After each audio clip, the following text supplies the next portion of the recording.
I am Jada, 35 years old, and I just watched my sister shatter a crystal wine glass across my mother's imported mahogany dining table. It happened right after my billionaire grandfather smiled, carved a slice of Thanksgiving turkey, and asked how my $6,700 monthly trust fund check was treating me. I nearly choked on my water. I had been working 5 grueling contract jobs just to keep the lights on in my apartment. Then I pulled up my bank records. Every single payment had been sent to my sister for the past 7 years. The room froze. But the call I received at 1 in the morning blew the whole scandal wide open. Before I continue this story, let me know where you are watching from in the comments below.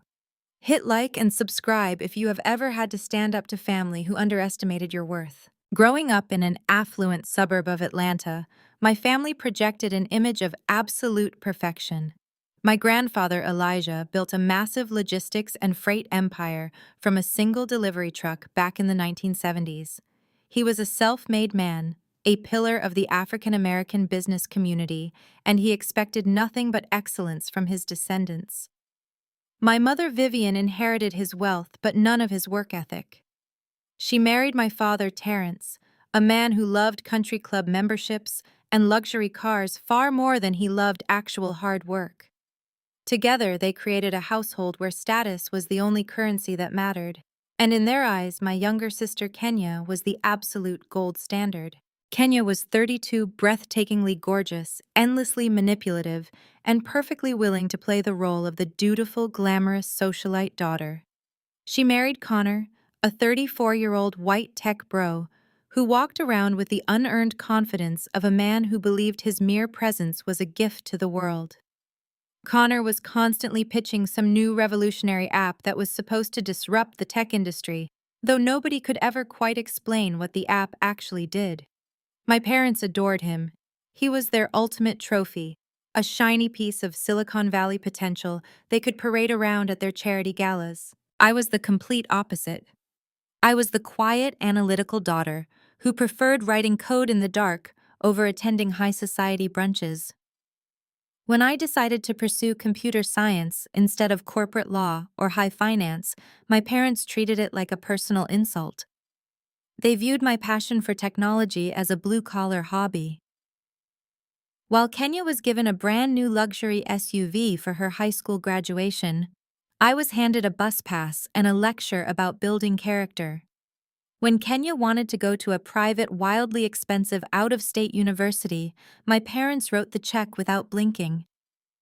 When I was accepted into an elite computer science program, my father sat me down in his leather-bound study and told me I needed to learn the value of $1. He forced me to take out massive student loans, claiming it was the only way I would ever learn responsibility. For over a decade, I operated under the assumption that I was entirely on my own. I spent my 20s living on cheap noodles and instant coffee, taking on night shifts doing freelance data entry, and basic IT troubleshooting just to pay for my advanced cybersecurity certifications. I lived in a modest, unassuming apartment, drove a reliable used sedan, and worked tirelessly to build my skills. Meanwhile, Kenya and Connor lived in a sprawling downtown penthouse, taking lavish vacations to Dubai and Paris, their lifestyle entirely bankrolled by my parents' deep pockets. That Thanksgiving dinner was supposed to be just another excruciating performance of our family dynamic. My parents had pulled out all the stops hiring a private caterer to prepare the meal so my mother could focus entirely on entertaining Grandpa Elijah.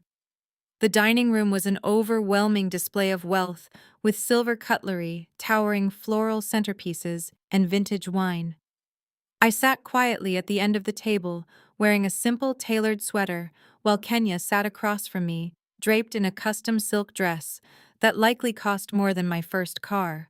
Connor was holding court, loudly explaining the theoretical valuation of his latest software venture, using a lot of buzzwords that meant absolutely nothing. Grandpa Elijah sat at the head of the table, quietly observing the room with the sharp, calculating eyes of a man who missed nothing. He had always been kind to me, though his demanding travel schedule meant we rarely saw each other when I was growing up. After the main courses were cleared and the wine glasses were refilled, He leaned back in his chair, a warm, genuine smile spreading across his weathered face. He looked directly at me and spoke the words that would irrevocably shatter my entire reality. "So, Jada," he said, his deep voice cutting through Connor's endless rambling. "You never mentioned it when we spoke last month, but how is that $6,700 monthly check treating you? You finally put a down payment on a house with that trust fund." The entire dining room went dead silent. The only sound was the faint hum of the climate control system. I stared at him, my mind entirely blank. I set my fork down very carefully, acutely aware of the sudden suffocating tension radiating from the other side of the table. "I am sorry, Grandpa," I replied, my voice completely steady, despite the confusion swirling in my chest. "What monthly check are you talking about? I do not have a trust fund." Grandpa Elijah frowned, his thick white eyebrows drawing together in a sharp line. "Do not play modest with me, Jada. When you turned 28, I activated the generational wealth trusts for both you and Kenya. $6,700 deposited on the first of every single month directly into the accounts your parents set up for you. It is meant to ensure you never have to struggle while you build your careers." Across the table, the sharp, distinct sound of shattering crystal echoed through the room. Kenya had dropped her wineglass. The red liquid bled into the pristine white tablecloth like a fresh wound. Connor looked like all the blood had been violently drained from his face. His smug, relaxed posture vanished, replaced by an expression of pure, unadulterated terror. I pulled my phone out of my pocket, my fingers moving mechanically as I opened my banking application. I held the screen up, showing the modest balance in my primary checking account. "Grandpa, I have never received a single transfer from you or from my parents, or from any trust.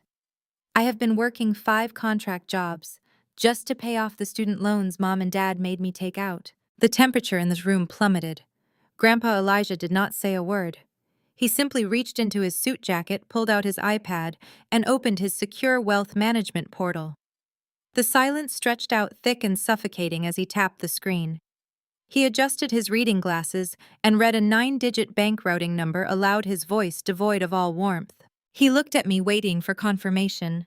I shook my head, stating firmly that I had never held an account with those numbers. But the numbers felt strangely familiar. I had an excellent memory for data. My mind raced, searching for where I had seen that specific routing sequence. Then it hit me. 2 years ago, when Kenya had asked me to help her set up an automated payment for a shared family gift for our parents' anniversary, she had given me a voided check. "That is your joint account," I said, looking directly at Kenya. "The one you share with Connor." The silence in the dining room snapped like a brittle twig. Kenya's chair scraped violently against the hardwood floor as she pushed back, her hands fluttering over the spilled wine, as if wiping up the Cabernet would somehow erase the financial crime hanging in the air. She looked at Connor, then at my parents, her breath coming in short, panicked gasps. "It is a mistake," Kenya stammered, her voice pitching an octave higher than usual. She grabbed a linen napkin and dabbed frantically at the red stain spreading toward my mother's expensive centerpiece. "Grandpa, it has to be a mistake, some kind of administrative error at the bank. The wealth manager must have swapped the routing details when the trusts were set up. I did not even realize the money was going into our joint account." I did not raise my voice. I did not need to. I leaned forward slightly, resting my forearms on the table, and looked right into my sister's terrified eyes. "An administrative error," I repeated, letting the words hang heavily in the room. "An error that happened on the first day of every single month for 7 years. Kenya, you want us to believe you accidentally spent over $500,000 of my money and simply never noticed the deposits. I do not balance the checking accounts," she cried, pointing a trembling finger at her husband. "Connor handles the business finances." Connor opened his mouth to speak, but my mother beat him to it. "That is enough," Jada Vivian snapped. She did not look at Kenya with disappointment. She did not look at Connor with suspicion. She glared directly at me, her eyes flashing with a familiar, irrational fury. She tossed her own napkin onto the table and stood up, positioning herself physically between me and her golden child. "Stop causing a scene. You are ruining the holiday over a misunderstanding. A misunderstanding. I asked, the sheer audacity of her defense sending a cold shockwave through my chest. Mom, she stole my inheritance. She has been cashing my trust fund checks since I was 28.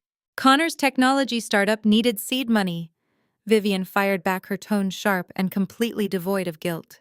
She lifted her chin, adopting the self-righteous posture she always used when defending the indefensible. You were just doing freelance computer work in your little apartment. You were taking random contracts. You did not need the capital as much as they did. Connor is building an actual company. He is trying to secure our family's footprint in the tech industry. It was an investment. The room seemed to tilt.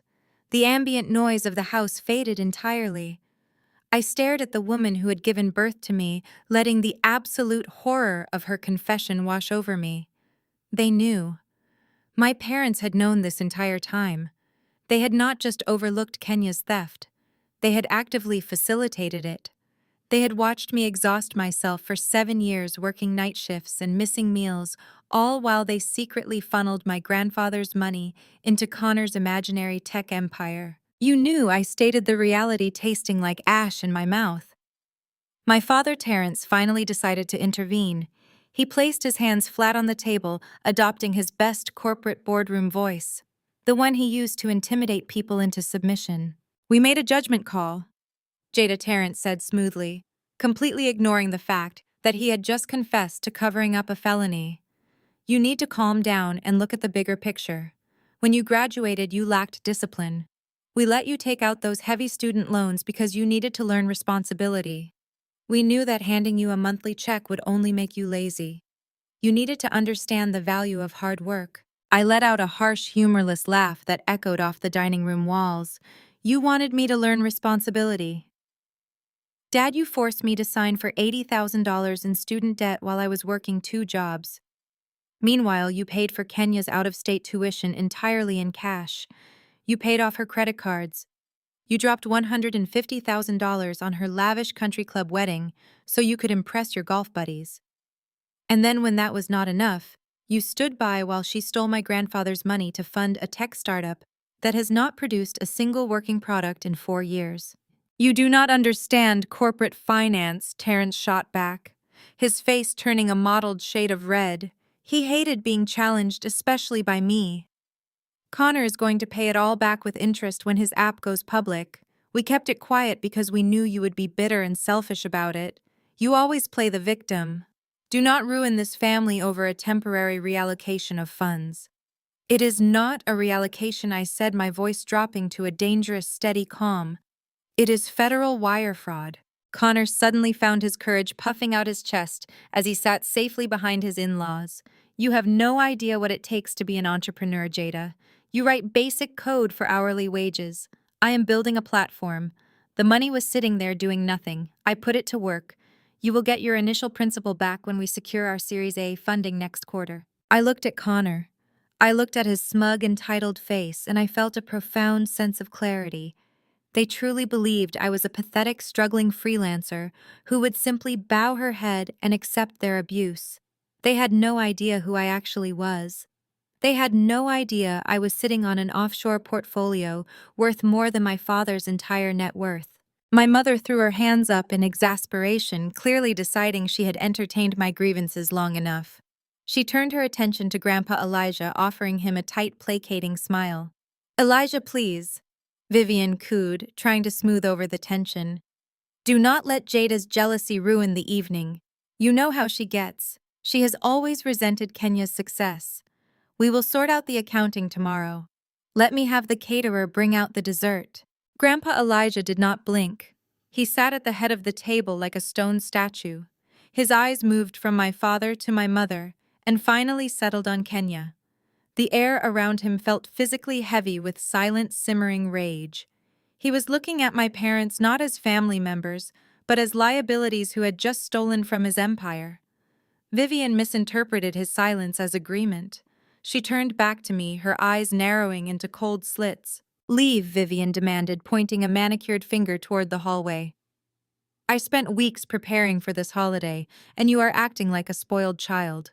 I will not have you upsetting your grandfather with these baseless accusations. Leave my house, Jada. Now. I am not making accusations, Mom, I said smoothly. I am stating facts. Facts backed up by routing numbers and bank statements. Get out! She hissed, her voice vibrating with irrational rage. Do not come back until you are ready to apologize to your sister and your father for this disgraceful behavior. I did not scream. I did not cry. A younger version of me might have wept at the injustice of it all, begging for my parents to finally see me, to finally love me the way they loved Kenya. But that girl had died a long time ago, buried under years of contract work and solitary nights, building my own empire from the ground up.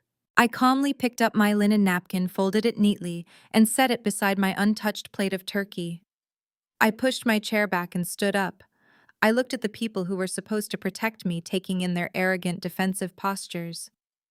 You cannot kick me out of this family, I said, my voice echoing clearly in the silent room. Because I am already gone. I turned and walked out of the dining room. My heels clicked steadily against the imported hardwood floors of the hallway.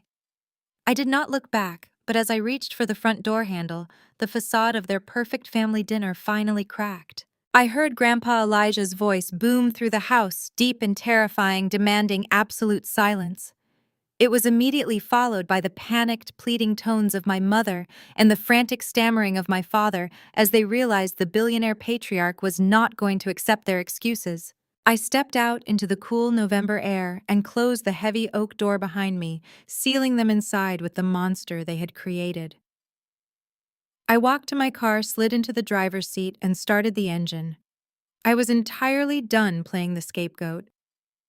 I drove away from the toxic illusion I had been tied to for 35 years, unaware that the real war had not even started. I gripped the steering wheel so hard, my knuckles ached. The drive back to my apartment was a blur of slick streets and cold November rain. I pulled into the crumbling concrete parking garage of my building, a stark and brutal contrast to the sprawling, perfectly manicured driveway of my parents' estate I had just left behind. I climbed the 3 flights of stairs to my unit, unlocked the heavy deadbolt, and stepped into the quiet dark of my living room. $562,800. I said the exact number out loud to the empty room. That was 84 months of stolen trust fund checks. While I was budgeting for discount groceries and calculating exactly how many hours of freelance coding I needed to do just to pay my rent, my sister was funding her designer wardrobe with my inheritance. While my father was standing in my modest kitchen, lecturing me on fiscal responsibility and the virtues of struggling through your 20s, he was actively helping his golden child commit financial crimes against me. I dropped my keys on the granite counter and paced the short length of my living room. The betrayal was a physical weight in my chest, a heavy, suffocating pressure that made it hard to draw a full breath. They actually thought I would just walk away and let it go to keep the peace. They genuinely believed I was just a low-level contractor who did not understand how money worked, a quiet disappointment, who would rather absorb the loss than cause a scandal. I walked into my home office, the only room in the apartment that truly mattered to me. The soft blue glow from my custom-built server racks illuminated the dark space. This was my sanctuary. This was the nerve center of the cybersecurity firm I had built from absolutely nothing. I sat down in my ergonomic chair and stared at the blank monitors, my mind rapidly calculating the fastest way to freeze the trust accounts and legally sever my parents from my life forever. I did not even realize how much time had passed until the sharp, sudden ringing of my cell phone shattered the silence in the room. The digital clock on my screen read exactly 1 in the morning. I glanced down at the caller ID. The name Sterling flashed brightly across the glass. Sterling was Grandpa Elijah's private wealth manager. He was a ruthless, brilliant financial predator who managed billions in assets for the family and possessed absolutely zero empathy for anyone who crossed his desk unprepared. If Sterling was calling me at 1 in the morning on Thanksgiving night, this was not a courtesy call about freezing a simple trust fund. I picked up the phone, Jada, Sterling said. His voice was clipped, intensely professional, and laced with an underlying current of absolute dread that made my blood run cold. I have been running a deep forensic audit on your trust and your personal financial profiles since your grandfather called me from the dinner table 3 hours ago. I appreciate you working so late on a holiday, Sterling, I replied, reaching out to power on my main monitor. I am assuming you have the documentation for the stolen trust payments. I need to know exactly how the bank allowed Kenya to reroute my money without triggering any fraud alerts. I have that documentation, he said grimly. But Jada, it is worse. It is so much worse than intercepted monthly checks. When I started digging into the routing history, I found discrepancies that triggered a full credit inquiry across all major bureaus. What I found is going to require immediate legal intervention. A cold prickle of unease washed over my skin, raising the hairs on my arms. What do you mean? I asked, my fingers freezing over the keyboard. Sterling exhaled sharply into the receiver. Kenya did not just reroute your trust fund routing numbers. She had full access to your personal information. She used your social security number, your grandfather's trust, and a fabricated employment history as collateral to secure a massive commercial line of credit for Connor's company. They bypassed the standard identity verification checks. My breath caught in my throat. I stopped breathing entirely as I stared blankly at the glowing screen in front of me. How much? I demanded, my voice dropping to a harsh whisper. $2.5 million, Sterling said softly.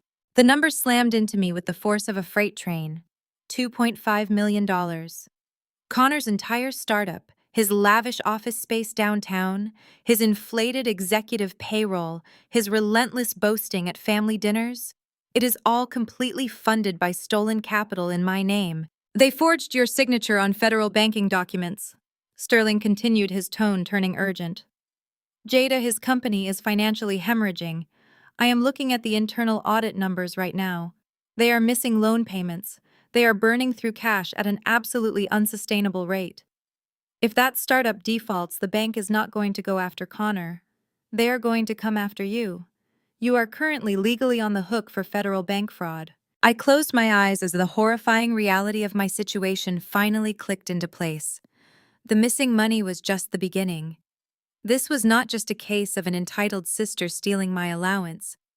This was a calculated, devastating identity theft orchestrated to prop up a failing tech bro who had absolutely no actual talent. Connor had spent years looking down his nose at me, mocking my freelance lifestyle, giving me unsolicited advice about how to hustle in the tech industry. His entire smug, arrogant persona was built on a foundation of my stolen identity. Every time he rubbed his success in my face, he was doing it with money he had criminally extracted from my future. And my parents had known. They had to have known. You do not secure a $2.5 million commercial loan without someone verifying the paperwork and verifying the identity of the guarantor. My father had a golf buddy who worked as a public notary for the exact bank Connor used. The pieces fit together with sickening perfection. My own parents had co-signed my financial ruin to protect Connor's fragile ego and maintain the illusion of Kenya's perfect marriage. If the business failed, they were perfectly willing to let me go to federal prison so their golden child would not have to face the consequences of her actions. Sterling, I said, my voice steadying as the initial shock evaporated completely, replaced by a cold, calculating rage. Send me every single file you have immediately. I want the IP addresses, the loan origination documents, and the digital signatures.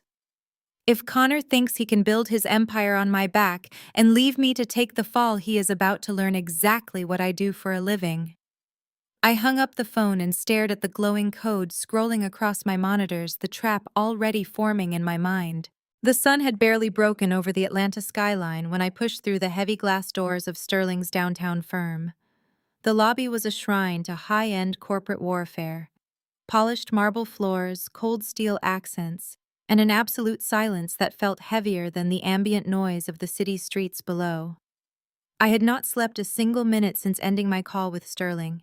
I had spent the dark hours of the morning pacing my apartment, drinking black coffee, and securing my own digital perimeter. Sterling's executive assistant ushered me immediately into the main conference room.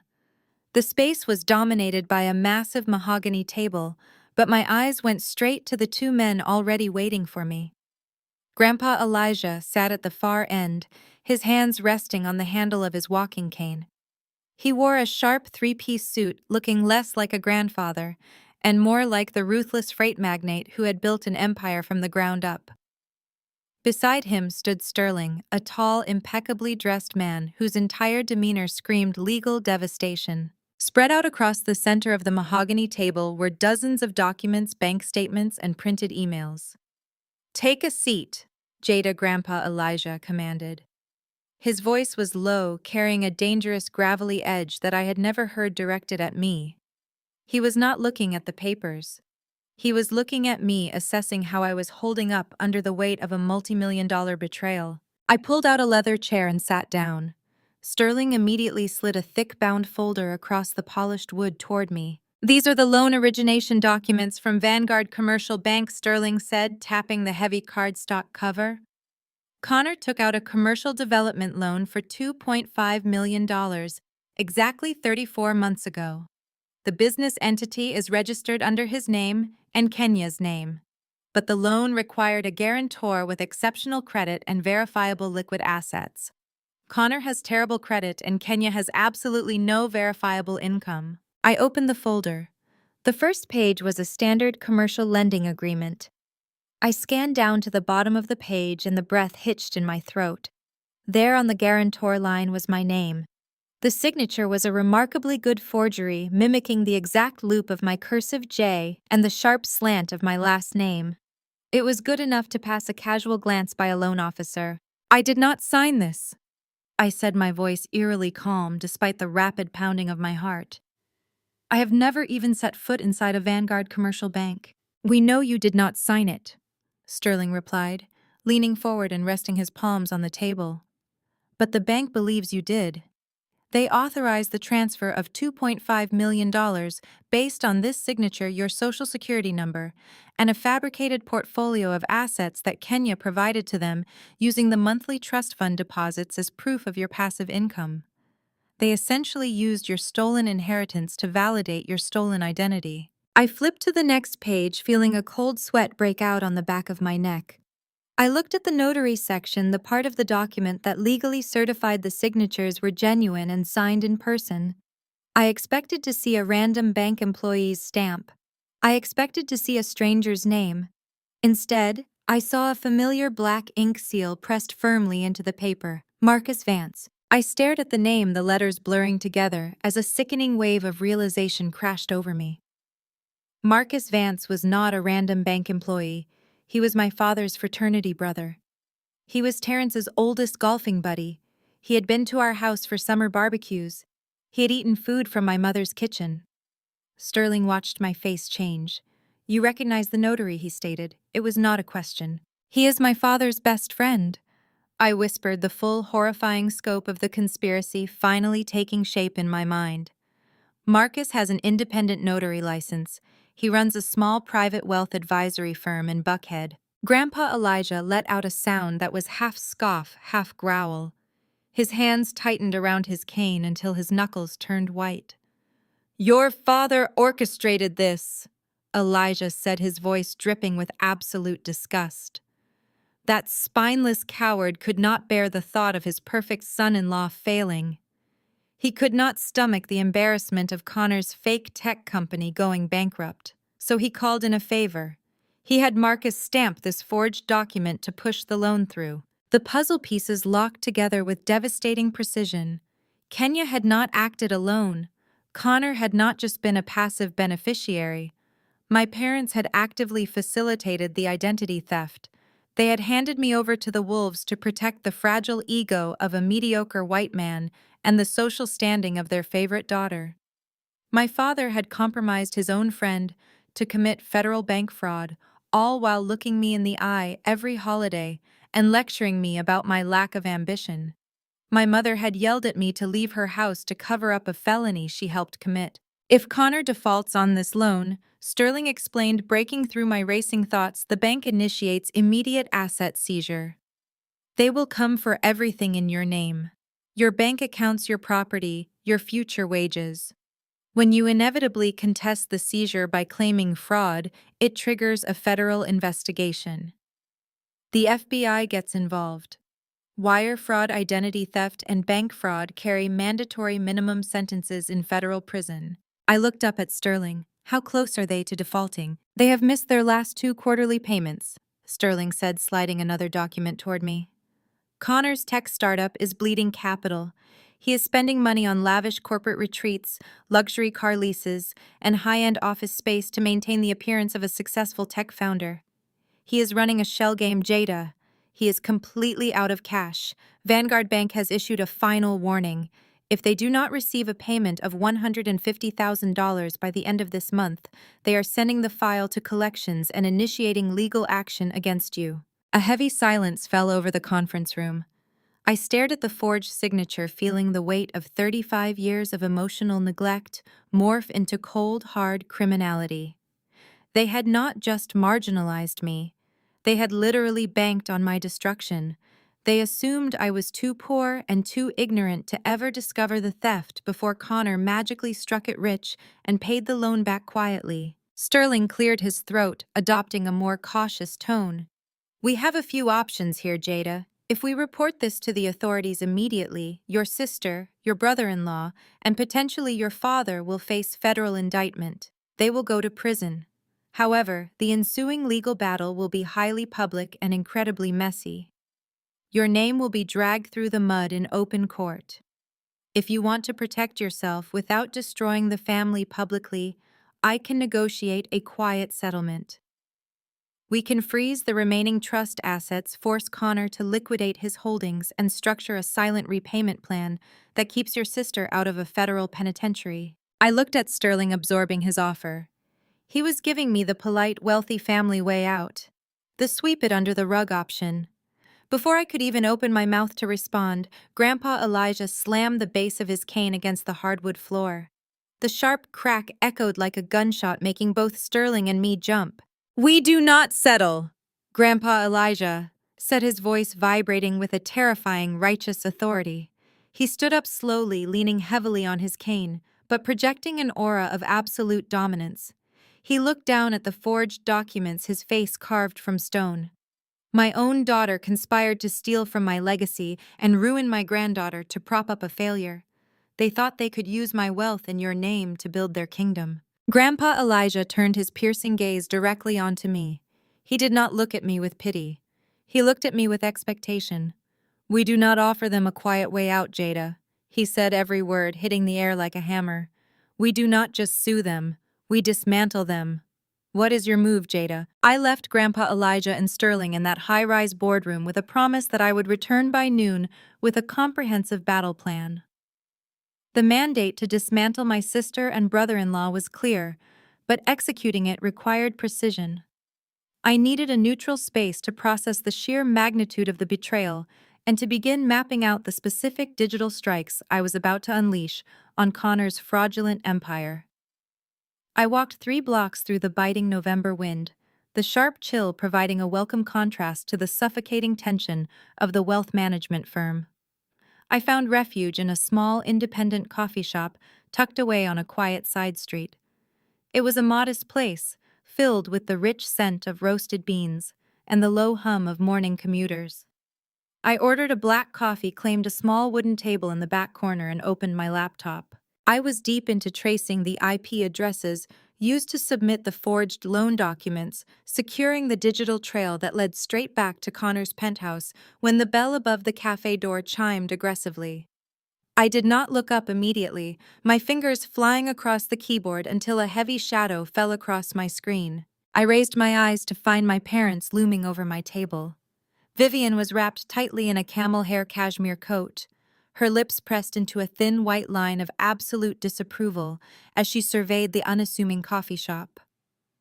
Terrence stood beside her, wearing a tailored suit and a scowl, exuding the unearned confidence of a man who believed the world was obligated to bend to his will. They had clearly tracked my location through the family phone plan I had forgotten to disable. I quietly closed my laptop, the quiet click of the lid serving as the starting bell for the ambush. They slid into the chairs opposite me without waiting for an invitation, instantly draining the warmth from the room. "We have been driving around looking for you all morning," Vivian hissed, keeping her voice low but injecting it with maximum venom. She looked at me not as a daughter who had just been robbed, but as a stubborn obstacle standing in the way of her perfect family image. "Your father and I need to clean up this ridiculous mess you made last night before your grandfather does something drastic and ruins everything." I took a slow, deliberate sip of my coffee, maintaining absolute, unwavering eye contact with the woman who had birthed me. "I did not make a mess, Mom," I replied, my voice perfectly steady. "I discovered a coordinated multi-million-dollar federal crime." Terrence sighed heavily, executing a theatrical eye roll. It was the exact condescending expression he used whenever he felt forced to deal with someone vastly inferior to his intellect. He reached inside his breast pocket and produced a thick, tightly folded legal document. He smoothed the heavy parchment out on the table and slid it across the scarred wood toward me. I looked down at the bold heading. It was a retroactive gift agreement and indemnity waiver. The paperwork was meticulously drafted to legally reclassify the stolen $2.5 million as a willing, uncoerced investment from my personal trust into Connor's startup. It included clauses that explicitly cleared Kenya of any wrongdoing and completely absolved Connor of any financial liability if the company went bankrupt. "Sign this," Terrence commanded, pulling a gold-plated pen from his pocket and dropping it onto the agreement. "It clears up the banking irregularity with Vanguard. It legally protects your sister from any absurd fraud charges you might try to throw at her. More importantly, it ensures Connor can secure his next round of venture capital funding without any compliance issues hanging over his head." I stared at the paper, then lifted my gaze to the man who was actively trying to coerce his own daughter into covering up a massive felony. The absolute sheer audacity of the request was staggering. "You want me to sign away $2.5 million of stolen money to protect the man who stole it," I stated, ensuring there was no misinterpretation of his demand. "You want me to willingly take on the legal liability for federal bank fraud so your golden child can keep living in a penthouse." Terrence leaned forward, resting his forearms on the table and adopting his aggressive boardroom posture. "You do not understand corporate finance, Jada," he said, wielding the words like a weapon meant to demean my intelligence. "This is how the tech world operates. It is fluid capital. Connor will pay you back when his app goes public. The money was just sitting in a trust doing nothing while you played around with your little freelance computer jobs. This document just makes the reallocation official. Do not be bitter just because you lack the vision to build a real company." The profound ignorance in his statement was almost laughable. He was defending a man running a digital shell game while sitting across from a woman who routinely audited the cybersecurity infrastructure of Fortune 500 companies. Vivian immediately chimed in, attempting to play the role of the peacemaker while delivering textbook emotional blackmail. "Jada, you have to think about your family," she pleaded, her eyes widening in a performance of maternal concern. "Kenya is absolutely terrified. She has been crying all night. If you make a big deal out of this, if you refuse to sign, you could completely ruin her marriage. Connor is under a tremendous amount of stress building his legacy. We are just asking you to be the sensible, bigger person here. You have always been the quiet, reliable one. Just sign the document, keep the peace, and we will personally make sure Connor reimburses your trust fund when his company takes off." I looked at the fraudulent gift agreement. It was a physical manifestation of my entire role in this family. They genuinely believed I was desperate enough for their crumb of approval that I would absorb massive financial ruin just to keep my place at their toxic Thanksgiving table. They thought I was weak compliant and easily intimidated. They had absolutely no idea that I held the power to freeze Connor's accounts, expose Marcus Vance's corrupt notary license, and send all of them to a federal penitentiary before my morning coffee got cold. Terrence grew visibly impatient with my silence. His mask of corporate diplomacy fractured, revealing the cold, demanding tyrant underneath. "I am not asking you, Jada," he threatened, his voice dropping to a harsh, venomous whisper. If you do not pick up that pen and sign that paper right now, if you insist on dragging this family's good name through the mud over a temporary loan, you are done. We will cut you out completely. You will be entirely on your own. No more holidays, no more financial safety nets, no more family. A genuine bubbling laugh escaped my throat. It was not a sound of hysteria or panic, but a sound of absolute crystal clear liberation. The sheer delusion of his ultimate threat was breathtaking. Being cut off from their systemic abuse was not a punishment, it was the prize. I picked up the heavy legal document, feeling the thick, expensive parchment between my fingers. I looked my father dead in the eye, locking my gaze with his. With a swift, violent motion, I ripped the entire agreement cleanly in half. Terence gasped, his face instantly flushing an alarming shade of crimson. Vivian let out a sharp, scandalized shriek, drawing the attention of the surrounding cafe patrons. But I was not finished. I stacked the two halves together and ripped them again, quartering his arrogant demand with brutal efficiency. Then I held my hand directly over his pristine, untouched cup of coffee. I opened my fingers and let the shredded pieces of his perfect cover-up flutter down into the dark, steaming liquid. The thick paper instantly soaked up the brew, curling and dissolving into a ruined, soggy mess of worthless ink. I picked up my laptop, slid it carefully into my leather messenger bag, and stood up from the table. I looked down at the two people who had spent my entire life trying to make me feel small. "You cannot cut me out, Dad," I said, my voice ringing with an absolute, unshakable finality, "because I am already gone." I turned my back on them and walked out of the coffee shop, leaving them sitting in stunned, speechless silence as the door chimed behind me. The crisp morning air hit my face as I stepped out of the coffee shop, but I barely felt the cold. My mind was already leagues ahead of my parents, leaving their pathetic attempt at emotional blackmail in the dust. I drove back across the city, the rhythmic hum of my tires against the pavement grounding my thoughts. Terence and Vivian actually thought a shredded piece of paper was the end of the conversation. They thought my refusal to sign their fraudulent gift agreement was just a temporary tantrum that would fade once I realized how isolated I was. They were operating on a fundamentally flawed premise. They believed they held the power. They believed I was the weak link. I parked my car and took the stairs to my apartment, two at a time. I unlocked the front door, walked past the modest, unassuming living room furniture I maintained specifically as a decoy, and headed straight for the spare bedroom. I closed the heavy, soundproof door behind me, the deadbolt engaging with a solid, satisfying click. I stood in the center of the room and let the struggling freelancer facade drop entirely. To my family, this room was a cramped storage closet where I did low-paying data entry. In reality, it was a command center. I flipped the main breaker. The massive industrial heat extractors kicked into gear with a low, steady hum. 6 curved, ultra-high-definition monitors woke from sleep mode, casting an icy blue glow across the custom-built server racks lining the walls. I was not a struggling coder.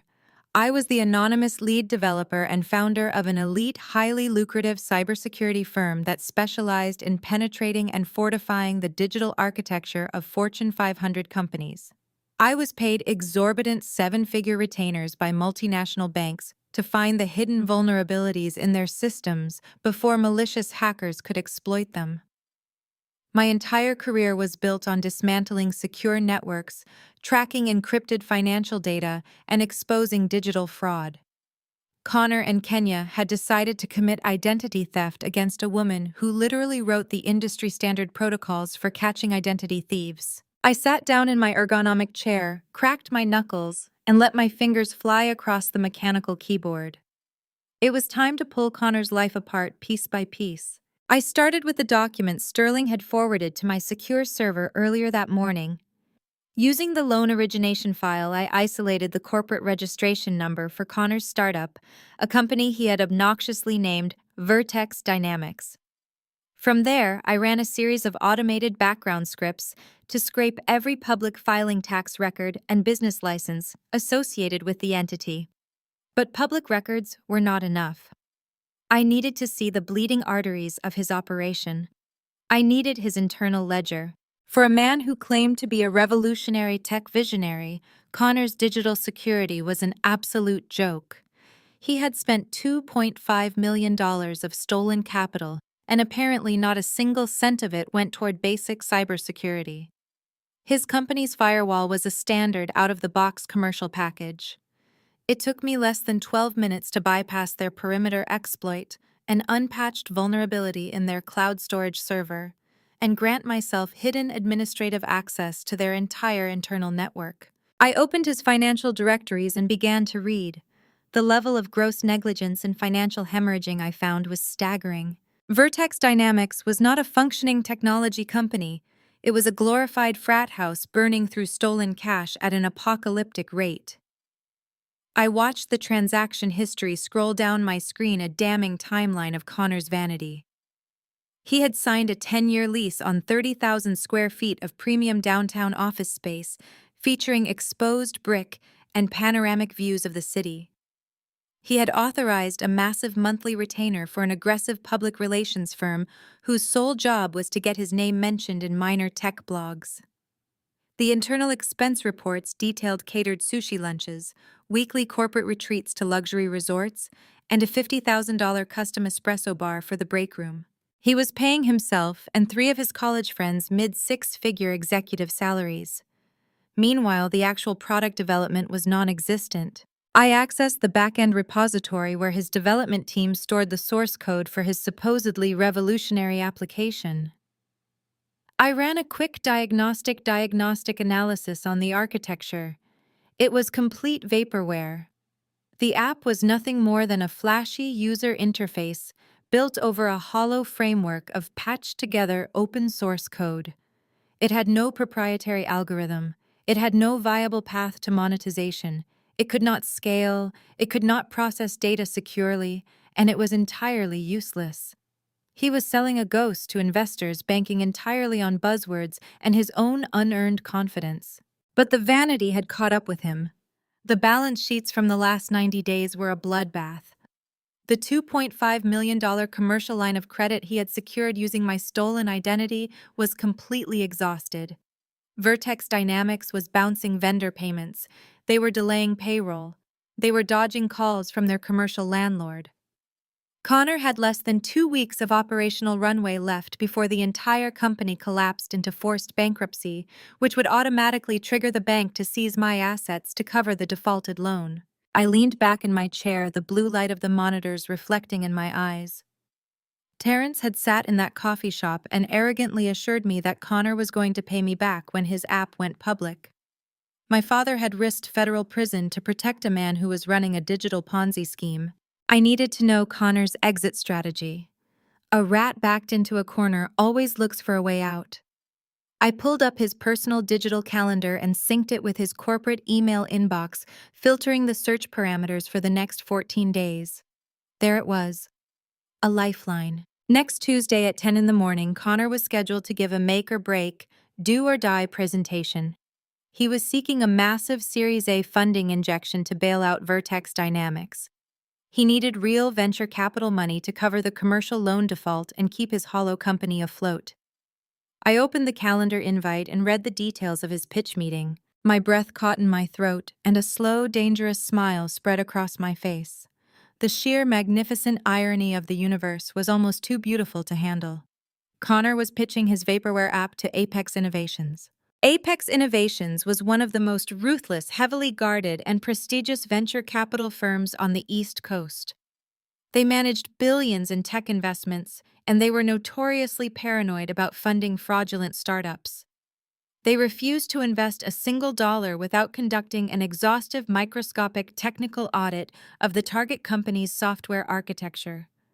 They outsourced all of their technical due diligence to an independent, highly secretive cybersecurity firm to ensure absolute objectivity. They outsourced their auditing to my company. I pulled up my own encrypted client portal and checked the incoming contract requests from Apex Innovations. Right at the top of the queue was a priority work order. Apex was officially requesting that my firm tear apart the source code security protocols and back-end infrastructure of Vertex Dynamics before they agreed to give Connor a dime. Grandpa Elijah had asked me what my move was going to be. he had told me to dismantle them. Connor and my parents had spent years dismissing me, treating my career as a joke, while they secretly built an empire on my stolen identity. They assumed I was entirely powerless. But Connor was about to walk into the most important pitch of his life, begging a venture capital firm for a multi-million-dollar bailout to save himself from federal bank fraud, completely unaware that the anonymous technical auditor, assigned to evaluate his life's work, held his absolute destruction in her hands. He was walking directly into my domain, and I was going to burn his entire world to the ground. Apex Innovations was next week's problem. Today's agenda was immediate total financial asphyxiation. I needed to execute a digital strike so comprehensive that Connor and Kenya would feel the oxygen leave the room. I loaded the encrypted PDF files Sterling had sent over to my secure server. The affidavit of forgery, the federal fraud alerts the cease and desist mandates. Normally routing these through the proper channels at Vanguard Commercial Bank and the 3 major credit bureaus took days, sometimes weeks of bureaucratic red tape. But I did not have weeks, and I did not wait in digital lines. Using my authorized clearance protocols, an ironclad perk of auditing the very banking institutions that held these accounts, I bypassed the customer service firewalls. I injected Sterling's legal injunctions directly into the executive compliance queues of Vanguard, Equifax, Experian, and TransUnion. I coded a high-priority override that flagged every single line of credit bank account and wire transfer associated with my Social Security number as an active federal crime scene. The keystrokes echoed in the quiet of my server room like nails being hammered into a coffin. I located the $2.5 million commercial development loan. I hit the execution command. The status changed from active to frozen pending federal investigation. I found the 4 platinum credit cards Kenya had illegally opened, using my trust fund as collateral. Frozen. I found the shadow checking account they were using to funnel the remaining cash into Connor's shell company. Frozen. The financial cutoff was not a gradual squeeze. It was a guillotine. It was absolute, immediate, and irreversible without my explicit in-person authorization. I leaned back and pulled up a custom tracking interface. I had built it to monitor localized ping requests from the frozen accounts. I wanted to see the exact moment their house of cards collapsed. I wanted to witness the real-time consequences of their arrogance.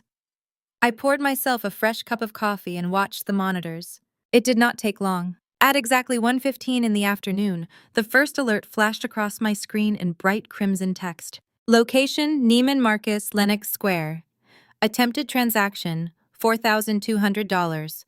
Source: Platinum Visa, ending in 4821. I watched the digital handshake as the point-of-sale terminal reached out to the bank, requesting authorization for whatever overpriced handbag or shoes my sister had decided she desperately needed to soothe her anxiety over my refusal to sign their indemnity waiver.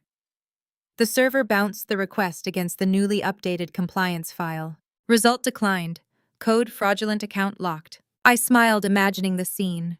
Kenya standing at the marble counter holding a glass of complimentary champagne waiting for the receipt to print.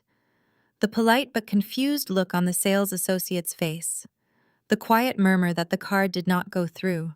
2 minutes later, another alert pinged. Kenya was trying a different card. Attempted transaction: $4,200. Source: signature Amex, ending in 9034. Result declined. A minute after that, a third attempt. She was panicking now. I could see the frantic progression in the data. She was pulling out every piece of plastic she carried, desperately trying to prove to the cashier and the surrounding shoppers that she was still a woman of unlimited means. Result declined. Code confiscate card. The digital footprint told a story of absolute humiliation. She was being stripped of her primary identity, her purchasing power, in the middle of a luxury department store. The alerts went quiet for about 40 minutes. I assumed she had fled the store in tears, frantically dialing Connor. Right on cue, the secondary monitor lit up. Connor was trying to access the Vertex Dynamics corporate accounts. He initiated a wire transfer for $45,000 to a luxury car dealership, likely the lease payment for the fleet of executive vehicles he paraded around in. Status blocked, account frozen. He tried another transfer, this one to his public relations firm for $15,000. Status blocked. He attempted an emergency internal transfer, trying to dump whatever liquid cash was left in the Vanguard account into a private offshore wallet. It was a desperate, panicked maneuver of a man who suddenly realized the floor had vanished beneath his feet. My security scripts caught the routing number, tagged the destination as a high-risk offshore entity, and locked the portal entirely, flagging the attempt for the federal investigators Sterling was already organizing. I spent the rest of the afternoon watching them thrash against the invisible cage I had built around them. They were locked out of their kingdom.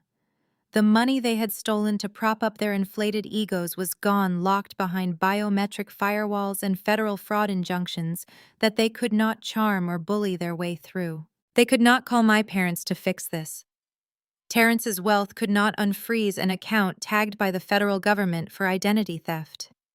He could not throw a check at Vanguard to make a federal banking irregularity disappear without implicating himself in the crime.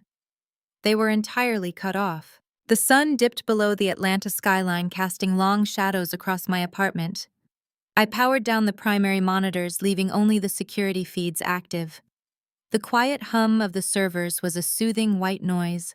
I walked into the kitchen, poured myself a glass of red wine, and enjoyed the profound silence of a life finally reclaimed. For the first time in 35 years, I was not anticipating the next insult. I was not bracing for the next comparison. I was holding all the cards. The peace lasted until 8:30 that evening. The silence of my apartment was suddenly shattered by a series of violent, heavy blows against my front door. The pounding was not a polite knock. It was frantic, aggressive, and relentless. The heavy wood shuddered under the force. "Jada, open this door right now." It was Connor's voice, muffled through the thick door, but completely stripped of its usual smooth, rehearsed charm. He sounded unhinged. He sounded dangerous. "Jada, I know you are in there. Open the door. This is a huge mistake. You need to fix this right now." I set my wine glass down on the granite counter with deliberate care. I walked softly down the hallway, the hardwood cool against my bare feet. I did not announce my presence. I simply stepped up to the door and looked through the peephole. The hallway lighting illuminated the two figures standing outside. Connor's face was flushed a deep mottled red. His expensive suit jacket, discarded, his tie loosened as he raised his fist to hammer against the wood again. Beside him stood Kenya. Her usual immaculate presentation was completely destroyed. Her makeup was smeared, her eyes wild and bloodshot, her hands shaking as she clutched a useless designer purse. They looked exactly like what they were, two desperate thieves whose entire world had just been exposed. The pounding echoed through the hallway again. I stood perfectly still, watching them through the glass, a calm, chilling certainty settling over me. The war had officially arrived at my doorstep. I reached out and turned the heavy brass deadbolt. The lock disengaged with a loud mechanical thud that echoed in the quiet apartment. I left the thick steel security chain firmly secured in its track. I wrapped my hand around the doorknob and pulled it open, creating a narrow 4-inch vertical gap between my sanctuary and their desperation. Kenya immediately shoved her face into the opening. The pristine, untouchable aura of the buckhead socialite was completely gone. Her designer mascara was heavily smeared beneath her eyes, tracking dark lines down her flushed cheeks. She gripped the edge of the doorframe with manicured fingers that were trembling violently. "Jada, thank God."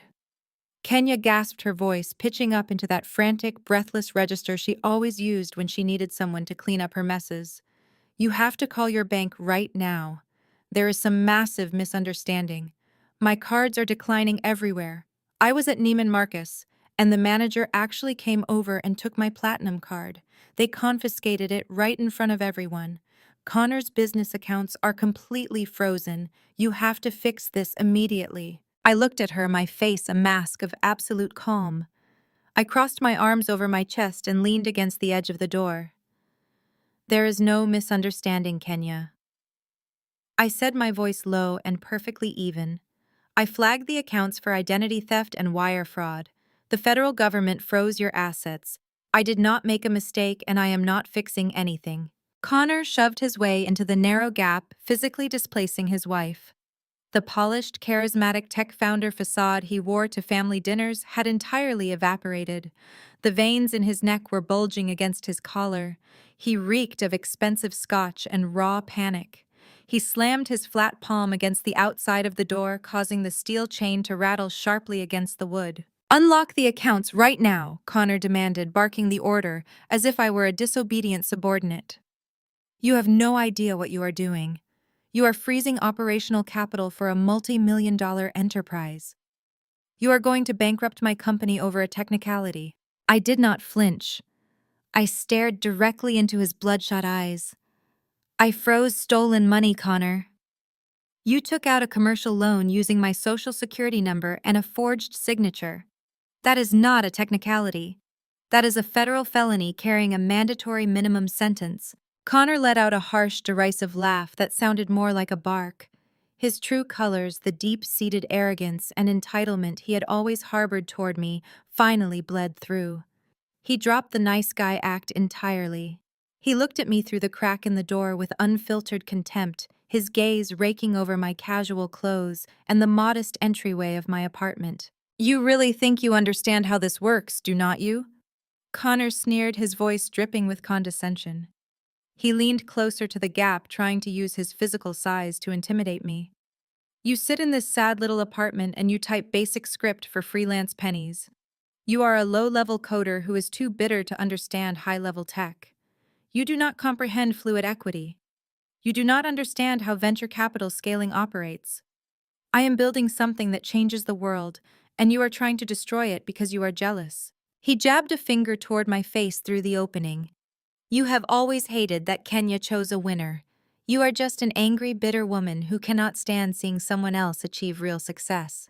You should be thanking me. I am the only reason your name is attached to a company with actual value." I listened to his racially tinged microaggressions, absorbing every entitled, arrogant syllable. He genuinely saw me as an uneducated, low-level diversity hire who was simply too ignorant to understand the brilliant maneuvers of a white male tech genius. He actually believed his hollow vaporware app was a world-changing enterprise. He had absolutely no idea that I was the phantom architect who built the security frameworks his investors relied on. He had no idea that I was going to be the auditor reading his code next week. Kenya pushed her way back to the front, deploying her ultimate weapon. The tears began to flow on command, heavy and immediate. She grabbed the edge of the door again, weeping loudly. "Jada, please," she sobbed, her voice breaking perfectly on cue. "We are family. Dad is absolutely furious with you. I am so stressed out I cannot even breathe. If Connor loses his company, we lose everything. We will lose the penthouse. We will be ruined. You are my sister. How can you do this to me? How can you be so selfish?" I looked at the weaponized tears streaming down her face. It was the exact same performance she had used to manipulate our parents for 35 years. It was the performance that had ensured I was always the villain, and she was always the victim. "Stop crying, Kenya," I commanded, my voice cutting through her sobs like a razor blade. She gasped, startled by the cold authority in my tone. Her tears stopped instantly, proving just how manufactured they truly were. "It did not work on me when we were 19, and it does not work on me now," I stated, holding her gaze until she looked away. "Do you remember my Honda Civic? The blue one. I worked 2 terrible retail jobs for 3 years to buy that car in cash so I could commute to my internships. You wanted to go to a party downtown, and you took my keys off the kitchen counter while I was sleeping." Kenya swallowed hard, taking a small step back into the hallway. "You took my car on a joyride with your friends and wrapped it around a concrete telephone pole." I continued, the memory flashing vividly in my mind. The twisted metal, the shattered glass, the absolute devastation of losing the only thing I owned. "You came home crying exactly like you are crying right now. You put on this exact same performance for Mom and Dad." I gripped the edge of the door, leaning slightly into the gap. And Mom looked at me, the daughter who had just lost her only mode of transportation, and she blamed me. She screamed at me for leaving my keys on the counter. She said it was my fault for putting temptation in your way. 2 days later, they bought you a brand new BMW so you would not be traumatized by the accident. They made me take the bus for 2 years. I paused, letting the heavy silence stretch between us. the hallway was dead quiet, save for Connor's heavy breathing. "I am not taking the fall for your wrecks anymore, Kenya," I said, delivering the words with absolute lethal precision. "You crashed your own life this time, and Mom and Dad cannot buy you a new one." Connor slammed his hand against the doorframe again, losing whatever shred of control he had left. "You unlock those accounts right now, Jada, or I swear to God I will make you regret it. I know people. I have powerful investors. I will blacklist your name in this city. I will sue you for corporate sabotage." I looked at him feeling nothing but cold, clinical pity. "You have no money to sue me, Connor. You have no operational capital to hire a lawyer. You are completely bankrupt, and you are entirely out of options." I reached forward and grabbed the brass doorknob. "If you ever show up at my home again, I will call the police and hand them the file containing your forged loan documents. Have a wonderful evening." I slammed the heavy wooden door shut with terrifying force. The lock engaged instantly. From the other side of the wood, I heard the dull, muffled sound of Connor kicking the door. His voice echoed down the hallway, screaming in unhinged fury. "I am going to destroy your life, Jada," he roared, his voice cracking with rage. "I will ruin you." I turned away from the door, walking calmly back toward my secure server room. A faint smile touched my lips as the blue light of the monitors spilled out into the hallway. He was threatening to destroy my life, completely blind to the fact that I had already scheduled the demolition of his. I stepped back into my command center, pulled up the Apex Innovations auditing file, and prepared to write the report that would end Connor's legacy forever. 48 hours had passed since Connor and Kenya's pathetic hallway meltdown. I had spent every waking minute since that confrontation locked inside my secure server room, deeply embedded in the digital architecture of Vertex Dynamics. My technical audit report for Apex Innovations was nearly complete, and it was a masterpiece of digital execution. I had meticulously documented every backdoor, every piece of plagiarized open-source code, and every fabricated user metric Connor had tried to bury. His entire tech empire was a fragile house of cards, and I was holding the industrial fan. I was just finishing the executive summary, detailing exactly how Vertex Dynamics presented a catastrophic cybersecurity risk to any potential investor, when the sharp buzz of my apartment intercom shattered my focus. I leaned over and checked the security feed on my secondary monitor. A man in a nondescript gray suit stood in the lobby, holding a thick, rigid envelope. I assumed Sterling was sending over the finalized fraud affidavits we had discussed. I buzzed the man up, stretched my aching shoulders, and walked to the front door. When I pulled the door open, the man did not offer a polite greeting. He did not ask for a signature. He simply thrust the heavy manila envelope against my chest, forcing me to grab it before it fell. "Jada Washington, you have been served," he stated with practiced mechanical indifference. He turned on his heel and walked toward the elevator before my heavy front door even clicked shut. I carried the package to my kitchen island, grabbed a paring knife, and sliced through the thick tape sealing the top. I slid the documents out onto the granite counter.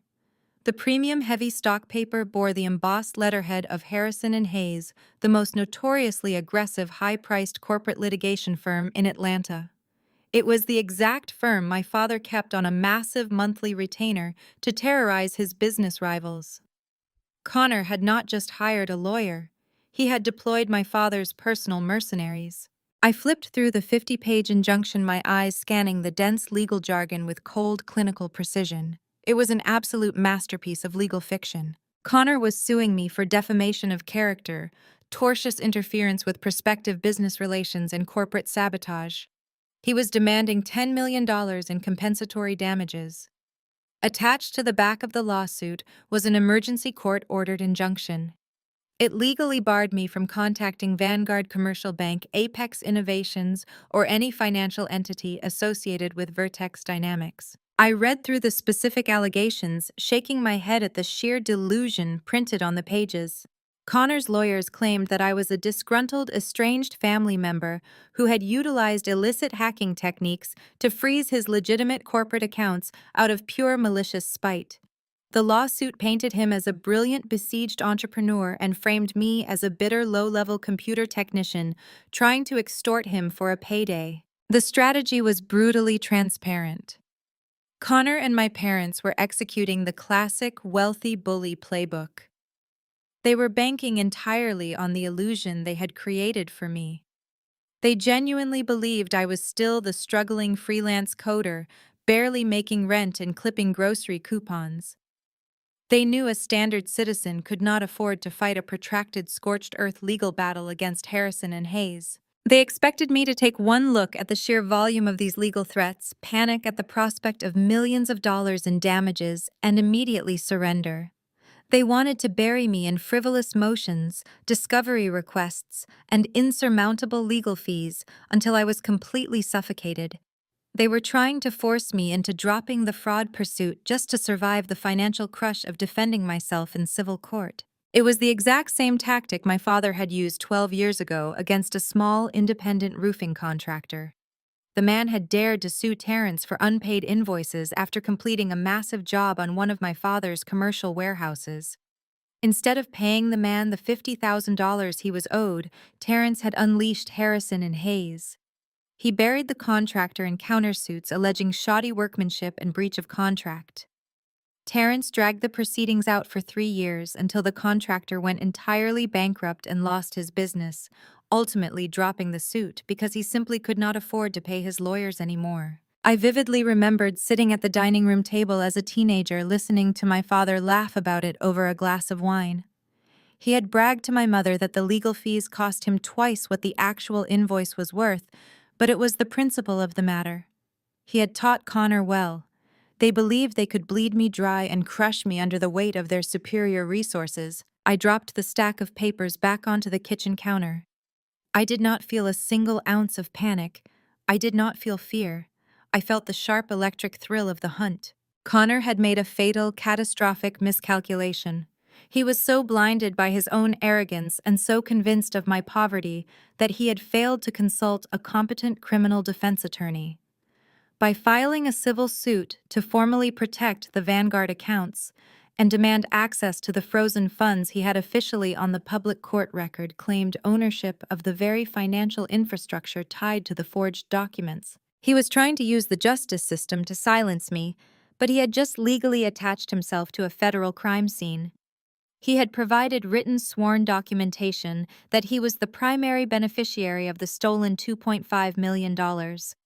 He thought he was throwing a net over me, but he had just handed me the exact legal rope I needed to hang him. I walked back into my secure server room, the glow of the monitors washing over my face. I sat down in my chair and pulled up my secure encrypted communications portal. I bypassed the standard channels and initiated a direct, untraceable connection to Geneva. My offshore wealth manager answered on the second ring, his tone crisp and immediately attentive. "Good afternoon. How can we assist you today?" he asked, recognizing my secure routing number. I stared at the blinking cursor on my terminal, looking at the finalized Apex Innovations audit report that was ready to be deployed. I thought about my mother yelling at me to leave her house to protect a felony. I thought about my father funding a legal strike team to bankrupt his own daughter. I thought about Connor screaming through my door threatening to destroy my life. "Liquidate $500,000 from the primary corporate holding account," I instructed, my voice ringing with absolute, unshakable certainty. "Transfer it to my domestic legal retainer fund immediately. Clear it for immediate wire access." "Understood," the manager replied without a hint of hesitation. "Is there anything else you require?" A cold, razor-sharp smile touched my lips. I picked up the 50-page lawsuit and tossed it casually into the nearest trash can. "No," I said, leaning forward to finalize my digital strike. "We are going to war." My phone vibrated against the glass surface of my desk, pulling my attention away from the offshore wire transfer confirmations glowing on my monitor. The caller ID displayed my mother's name. I let it ring 3 times, studying the screen with a mixture of clinical curiosity and deep disgust. Vivian rarely called me directly. When she did, it was never to check on my well-being. It was always the opening act of a highly calculated performance. I tapped the screen and brought the device to my ear. Immediately, the sound of heavy, breathless sobbing filled the receiver. "Jada, please! Vivian!" wept, her voice trembling with the exact dramatic cadence she used when she wanted to manipulate a charity board or guilt my father into a massive purchase. "This has gone too far. We are tearing this family apart. Your father and I cannot sleep. You have to come to the house tonight. We just want to talk. We need a peace treaty." A peace treaty. The phrase was so utterly ridiculous, so fundamentally disconnected from the reality of federal wire fraud and identity theft, that I almost laughed. Vivian was not a peacekeeper. She was a professional enabler who had spent her entire adult life covering up the collateral damage caused by the family members she deemed valuable. I knew exactly what this invitation was. It was an ambush. Connor had realized his frivolous $10 million lawsuit was not going to yield an immediate terrified surrender, so they were pivoting to psychological warfare on their home turf. "I will be there at 8, I said, and ended the call before she could force out another manufactured sob. 2 hours later, I pulled my car through the massive wrought iron gates of my parents' Buckhead estate. The circular driveway was lined with luxury vehicles, including a sleek black town car that clearly did not belong to anyone in our immediate family. I parked, walked up the wide stone steps, and pushed open the heavy oak front doors. The familiar scent of lemon polish and expensive floral arrangements hit me immediately, a sharp contrast to the toxic reality of the people living inside. I walked directly into the formal living room. It was not a family gathering. It was a tribunal. My father Terence stood by the massive stone fireplace holding a crystal glass of bourbon, his posture rigid and commanding. Vivian sat on the plush velvet sofa, dabbing her perfectly dry eyes with a silk handkerchief. Kenya was perched on the arm of a matching chair, sipping sparkling water and looking incredibly bored, though a faint victorious smirk played at the corners of her mouth. And then there was the opposition. Connor sat in a high-backed leather armchair, looking like the king of the castle, his legs casually crossed. Flanking him on the adjacent sofa were two men in immaculate bespoke suits. They had their briefcases open and thick stacks of legal documents spread across the mahogany coffee table. These were the mercenaries from Harrison and Hayes. "Jada, please come sit down," Vivian said, gesturing weakly to a solitary chair positioned directly across from the lawyers. "We are doing this because we love you. We want to save you from making a mistake that will ruin the rest of your life." I did not sit. I stood behind the chair, resting my hands on the high wooden back, and looked directly at the two men in suits. "Let us skip the emotional theater, Vivian," I said, my voice ringing cold and clear through the cavernous room. "You did not invite me here for a peace treaty. You invited me here for a shakedown. Who are these men?" The older of the two lawyers offered a predatory, condescending smile. He adjusted his expensive tie and leaned forward, clasping his hands together on the table. "Ms. Washington, my name is Vance Sterling, and this is my associate, Mr. Miller. We represent your brother-in-law, Connor, and his corporate entity, Vertex Dynamics. We are here to offer you a highly generous exit strategy from the disastrous legal predicament you have placed yourself in." I maintained a mask of absolute blankness. I wanted them to talk. I wanted them to lay every single one of their criminal cards on the table. "Go on," I instructed. Vance pulled a thick stapled document from the center of the table and turned it to face me. "You have engaged in highly illegal cyber harassment, freezing operational funds, and defaming my client. As you know, we have filed a $10 million civil suit against you. A suit that will unequivocally bankrupt you, Ms. Washington.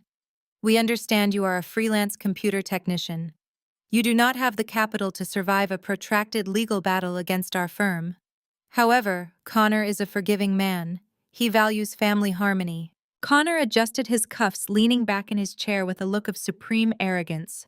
He actually believed he was orchestrating a masterclass in corporate intimidation. "We have drafted a comprehensive settlement agreement." Vance continued, tapping the document with his manicured finger. "The terms are simple and final.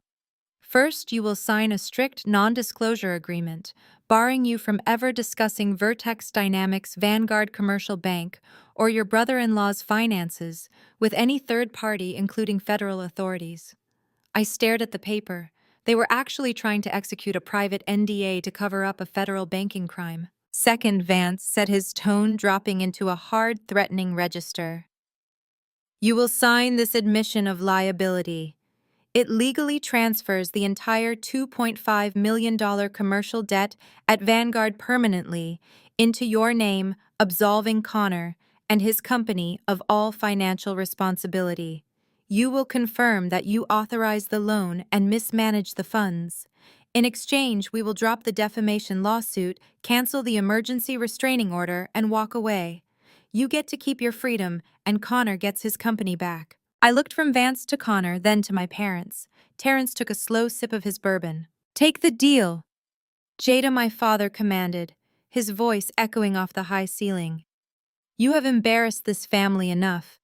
You threw a tantrum because you are jealous of your sister's success, and you nearly destroyed a multi-million-dollar company. Sign the paper, take responsibility for your mess, and we will help you figure out a payment plan for the debt. Do not force me to watch you go to prison for corporate sabotage. Vivian let out a dramatic gasp, burying her face in her handkerchief. Please, Jada. We cannot bear the scandal. Just sign it so we can heal. They were incredible. The sheer magnitude of their delusion was breathtaking. They were actively participating in an extortion attempt, trying to force their own daughter to legally absorb $2.5 million of stolen money, all to protect the image of a fraudulent tech bro who was days away from total collapse. They truly believed I was a terrified, helpless victim who would crumble under the threat of aggressive litigation. They thought the sight of expensive lawyers and the threat of bankruptcy would force me to surrender my identity permanently. I looked down at the document. The admission of guilt was printed clearly on the final page right above a blank signature line. It was not a lifeline. It was a suicide pact, and they had been stupid enough to put their extortion attempt in writing. Connor leaned forward, resting his elbows on his knees. He picked up a heavy gold-plated Mont Blanc fountain pen from the coffee table. He looked at me with a mixture of pity and absolute triumph, completely certain that he had won. He smugly slid the expensive pen across the polished mahogany table. It came to a stop right next to the fraudulent confession. Sign it, Jada. My lawyers cost $800 an hour. You can't afford to fight me. I did not reach for the pen. I did not blink. I kept my eyes locked on Connor, watching the smug, self-satisfied grin stretch across his handsome, heavily moisturized face. He truly believed he had orchestrated a checkmate. He thought throwing out an hourly billing rate for a mid-tier corporate litigator was the ultimate flex, the absolute pinnacle of intimidation. Beside him, Vivian sat up a little straighter, looking at me with a sickening mixture of pity and triumph, waiting for the prodigal failure to bend the knee. Terrence took another slow, arrogant sip of his bourbon, the ice clinking loudly in the suffocating silence of the formal living room. They were all waiting for me to break. Instead, I reached into my structured leather tote bag. I bypassed the clutter of my keys and phone, my fingers wrapping around the thick black leather-bound dossier Sterling and my cybersecurity team had finalized just an hour ago. I pulled it out and dropped it squarely onto the center of the mahogany coffee table. It hit the polished wood with a heavy, authoritative thud that made Vivian jump. It landed right on top of their fraudulent admission of guilt, completely obscuring the signature line. I looked at the older lawyer from Harrison and Hayes, the man who had just threatened to bankrupt me. Your lawyers cost $800 an hour, Connor. I asked, my voice dangerously soft, yet carrying into every corner of the vast room. That is adorable. My lead counsel, Mr. Sterling, charges $1,500 an hour. He is currently on a 7-figure retainer fully funded by the primary operating accounts of my cybersecurity firm. A firm that generated $32 million in pure audited profit last fiscal year. Connor let out a harsh, incredulous bark of laughter, though his eyes darted nervously to the thick dossier. What kind of delusional bluff is this? You are a freelance data entry clerk, Jada. You live in a 2-bedroom apartment. I ignored him, keeping my gaze fixed on his attorneys. I slid the first section of the dossier across the table directly toward them. These were not printed emails or mocked-up spreadsheets. These were bank-certified, digitally authenticated asset verifications. Read them, I instructed the lawyers. The older attorney hesitated, his predatory confidence wavering for a fraction of a second. He picked up the documents and adjusted his glasses. As his eyes scanned the heavy stock paper, tracking the lines of authenticated routing numbers, corporate holdings, and eight-figure account balances, the color physically drained from his face. The aggressive bullying posture he had walked in with completely evaporated, replaced by the acute, terrifying realization of a professional who had just walked into an ambush blindfolded. He tapped his associate on the arm, sliding the papers over. The younger man read them, swallowed hard, and slowly pushed his chair back a fraction of an inch, physically distancing himself from Connor. They knew. They knew I could not just outspend Connor in civil court. I could buy their entire law firm and turn it into a parking lot if I wanted to. What does it say? Terrence demanded, stepping away from the fireplace, his bourbon forgotten. What did she give you? Before the lawyers could stammer out an explanation, I pulled the next document from my arsenal. I looked directly at Connor, watching the smugness finally begin to melt off his face, replaced by a creeping cold sweat. You thought you were so brilliant, Connor, I said, my voice steady and utterly devoid of mercy. You thought you could steal my identity, commit federal bank fraud, and use my trust fund to secure a $2.5 million commercial line of credit to play tech CEO. But you made a catastrophic miscalculation. You assumed the venture capital world was as stupid as you are. I slid a document bearing the sleek embossed logo of Apex Innovations across the table. Connor's breath hitched audibly. Next Tuesday at 10 in the morning, you were scheduled to pitch Vertex Dynamics to Apex Innovations for a Series A funding bailout. I continued. You needed their venture capital to cover your defaulted loans and save you from federal prison. But Apex Innovations does not hand out millions without outsourcing their technical due diligence. They hire independent cybersecurity firms to audit the back-end architecture of their prospective investments. I leaned forward, placing both hands flat on the table, closing the distance between us. They hired my firm, Connor. I am the anonymous lead auditor assigned to evaluate your life's work. Connor stared at me, his mouth opening and closing like a suffocating fish. The absolute terror in his eyes was magnificent. I spent the last 48 hours tearing your proprietary application apart, line by line, I told him, ensuring every person in the room heard the full extent of his failure. It is complete vaporware. It is a hollow user interface built on plagiarized, unpatched open-source code. You have no algorithm. You have no viable product. I submitted my final audit report to Apex an hour ago, detailing exactly how Vertex Dynamics is nothing more than a digital Ponzi scheme. Your pitch is canceled. Your funding is dead. Your company is officially worthless. Vivian let out a strangled gasp, clutching the pearls at her throat. Terrence set his glass down on the mantel with a sharp crack. Kenya sat frozen on the arm of the sofa, her eyes darting between me and her husband in sheer panic. But you did not just steal from a bank, Connor, I said, shifting my gaze to my sister. You stole from your own team. You stole from your wife. I pulled the final, most devastating piece of digital forensics from the dossier. I did not hand it to the lawyers. I bypassed Connor entirely. I slid the thick stack of highlighted bank transfers directly across the table to Kenya. You thought he was building an empire for the two of you, did not you, Kenya? I asked, my tone dropping the hostility, leaving only cold, clinical truth. You thought the Vanguard loan was going toward building a future. Look at the routing numbers. Kenya's hands trembled as she reached out and picked up the documents. For the last 90 days, I explained the words hanging heavy in the opulent room. Connor has been systematically draining the $2.5 million loan. He was not just paying for catered lunches and exposed brick office space. He used shell companies to embezzle over $600,000 into a private encrypted offshore account in the Cayman Islands. An account registered solely in his name. Connor lunged forward desperately, reaching across the coffee table to grab the papers. Kenya, do not look at those. She fabricated them. She is a hacker. She faked the data. Do not touch me! Kenya shrieked violently, slapping his hand away. She stared at the papers. My cyber team had mapped the flow of money with beautiful, undeniable clarity. There were the dates. There were the exact amounts transferred.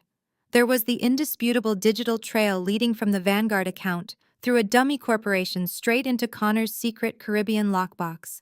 He knew the company was going to fail, Kenya, I said, watching her eyes track the highlighted numbers. He knew the federal auditors would eventually come knocking for the loan he took out in my name. He was draining the cash to build his own escape hatch. He was preparing to cut and run, leaving you holding the bag of a bankrupt company and leaving me to take the fall for the federal fraud. Kenya's breathing turned shallow and erratic. The meticulously crafted illusion of her perfect marriage, her perfect husband, and her perfect life was incinerated in a matter of seconds.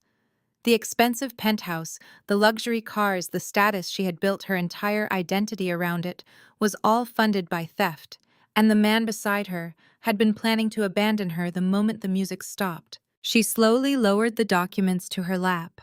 The tears she had manufactured at my apartment door were gone, replaced by a terrifying, hollow shock. She turned her head slowly, the golden couple's alliance fracturing in real time. She looked at Connor, not as a partner, not as a husband, but as a stranger who had just sold her soul for a getaway ticket. The silence in the living room shattered as Kenya leaped from the sofa. She did not just drop the documents. She hurled the thick stack of offshore bank transfers directly at Connor's chest. The papers exploded into a chaotic cloud of white sheets raining down over his expensive leather shoes and scattering across the Persian rug. "You bastard!" Kenya screamed, her voice tearing through the opulent room. "You were going to leave me! You stole from my family, you bankrupted your own company, and you were funneling the cash to the Cayman Islands so you could run." Connor scrambled backward, his hands raised in a frantic defensive gesture. "Kenya, baby. Listen to me," he stammered, the smooth, authoritative tech founder voice completely cracking under the weight of his exposure. "Those documents are fake. Jada manufactured them. She is a hacker. She knows how to manipulate data. I would never leave you. I was setting up a secure trust for our future." "Stop lying to me!" Kenya shrieked, her hands balling into fists at her sides. "You took out a commercial loan in her name, and you have been hiding the cash while we bounce checks for our mortgage. You are a fraud. You are nothing but a con artist." The two high-priced lawyers from Harrison and Hayes did not try to intervene. In fact, the moment the words offshore embezzlement and federal fraud left my mouth and hit the air, Vance Sterling had gone completely rigid. He looked down at the fabricated admission of guilt they had just tried to force me to sign. He realized in real time that his client had not just lied to him. His client had attempted to use their law firm to facilitate an active federal extortion plot to cover up a multi-million-dollar bank heist. Vance did not say a single word. He simply reached across the table, grabbed his briefcase, and snapped it shut. His associate mirrored the movement with terrifying speed. "Mr. Sterling, what are you doing?" Connor demanded, turning his panic toward his legal counsel. "You need to control this situation. Hit her with the injunction." Vance stood up, buttoning his suit jacket with mechanical precision. "We no longer represent you, Connor. This meeting is over. Do not contact our offices again."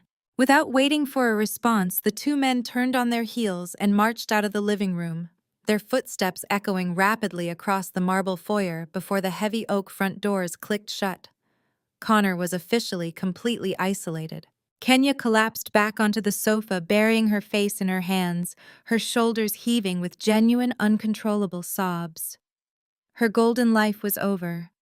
The penthouse, the luxury cars, the status she had wielded like a weapon against me her entire life. It was all evaporating into thin air, leaving her shackled to a man facing a decade in federal prison. I stood behind my chair, watching the destruction with cold, detached satisfaction. I had not laid a finger on them. I had simply handed them the mirror they had been avoiding. Then Vivian made her move. Instead of comforting her hysterical, heartbroken daughter, or demanding that Connor leave her house immediately, my mother walked straight toward me. Her eyes were wide, darting frantically around the room as if searching for a way to sweep the shattered pieces of their reality under the rug. She stepped into my personal space and grabbed my forearm, her manicured nails digging sharply into my skin. "Jada, listen to me," Vivian pleaded, her voice dropping into a harsh, desperate whisper. "You have the money. You just said your company made $32 million last year. $2.5 million is nothing to you. It is pocket change." I stared at her, genuinely struggling to comprehend the sheer magnitude of her delusion. "If you just sign the agreement and absorb the debt, we can keep this entirely quiet," Vivian begged, her grip tightening on my arm. "Connor can pay you back later when his app launches. We have the spring gala at the country club next month. The invitations are already out. If Connor is arrested, the scandal will destroy us. The board will ask me to step down. Kenya will be a divorced, bankrupt single mother. You cannot do this to your sister. You have to save the family image. This is what families do, Jada. We absorb the shock." I looked down at her, hand gripping my sleeve. I reached over, took hold of her wrist, and peeled her fingers off my arm with deliberate clinical disgust. I let her hand drop as if I had just discarded a parasite. "You want me to take the fall for federal bank fraud?" I stated, my voice echoing loudly enough for Terrence to hear every syllable. "You want me to legally assume a $2.5 million debt that was stolen from me, and you want me to let a man who was planning to abandon your daughter escape to the Caribbean. And you want me to do all of this so you do not have to endure awkward gossip at your country club." Vivian opened her mouth, her face flushing a deep, embarrassed red, but I cut her off. "You are a sickness, Vivian." I said the words, slicing through the air like a scalpel. "You and Terrence have spent my entire life teaching me that I was inherently defective because I did not care about your shallow, pathetic social climbing. You watched Kenya wreck my car, and you bought her a BMW. You watched Connor steal my identity, and you hired lawyers to bankrupt me. You value the illusion of your perfect family more than you value my actual freedom or Kenya's actual safety." I took a step back, severing the physical distance and the emotional tie permanently. "I am turning my forensic dossier over to the FBI tomorrow morning," I declared. "Connor is going to prison. Kenya is going to be investigated as an accessory. And if either of you attempt to interfere, I will have Vanguard Commercial Bank audit every single financial transaction you have made in the last 10 years.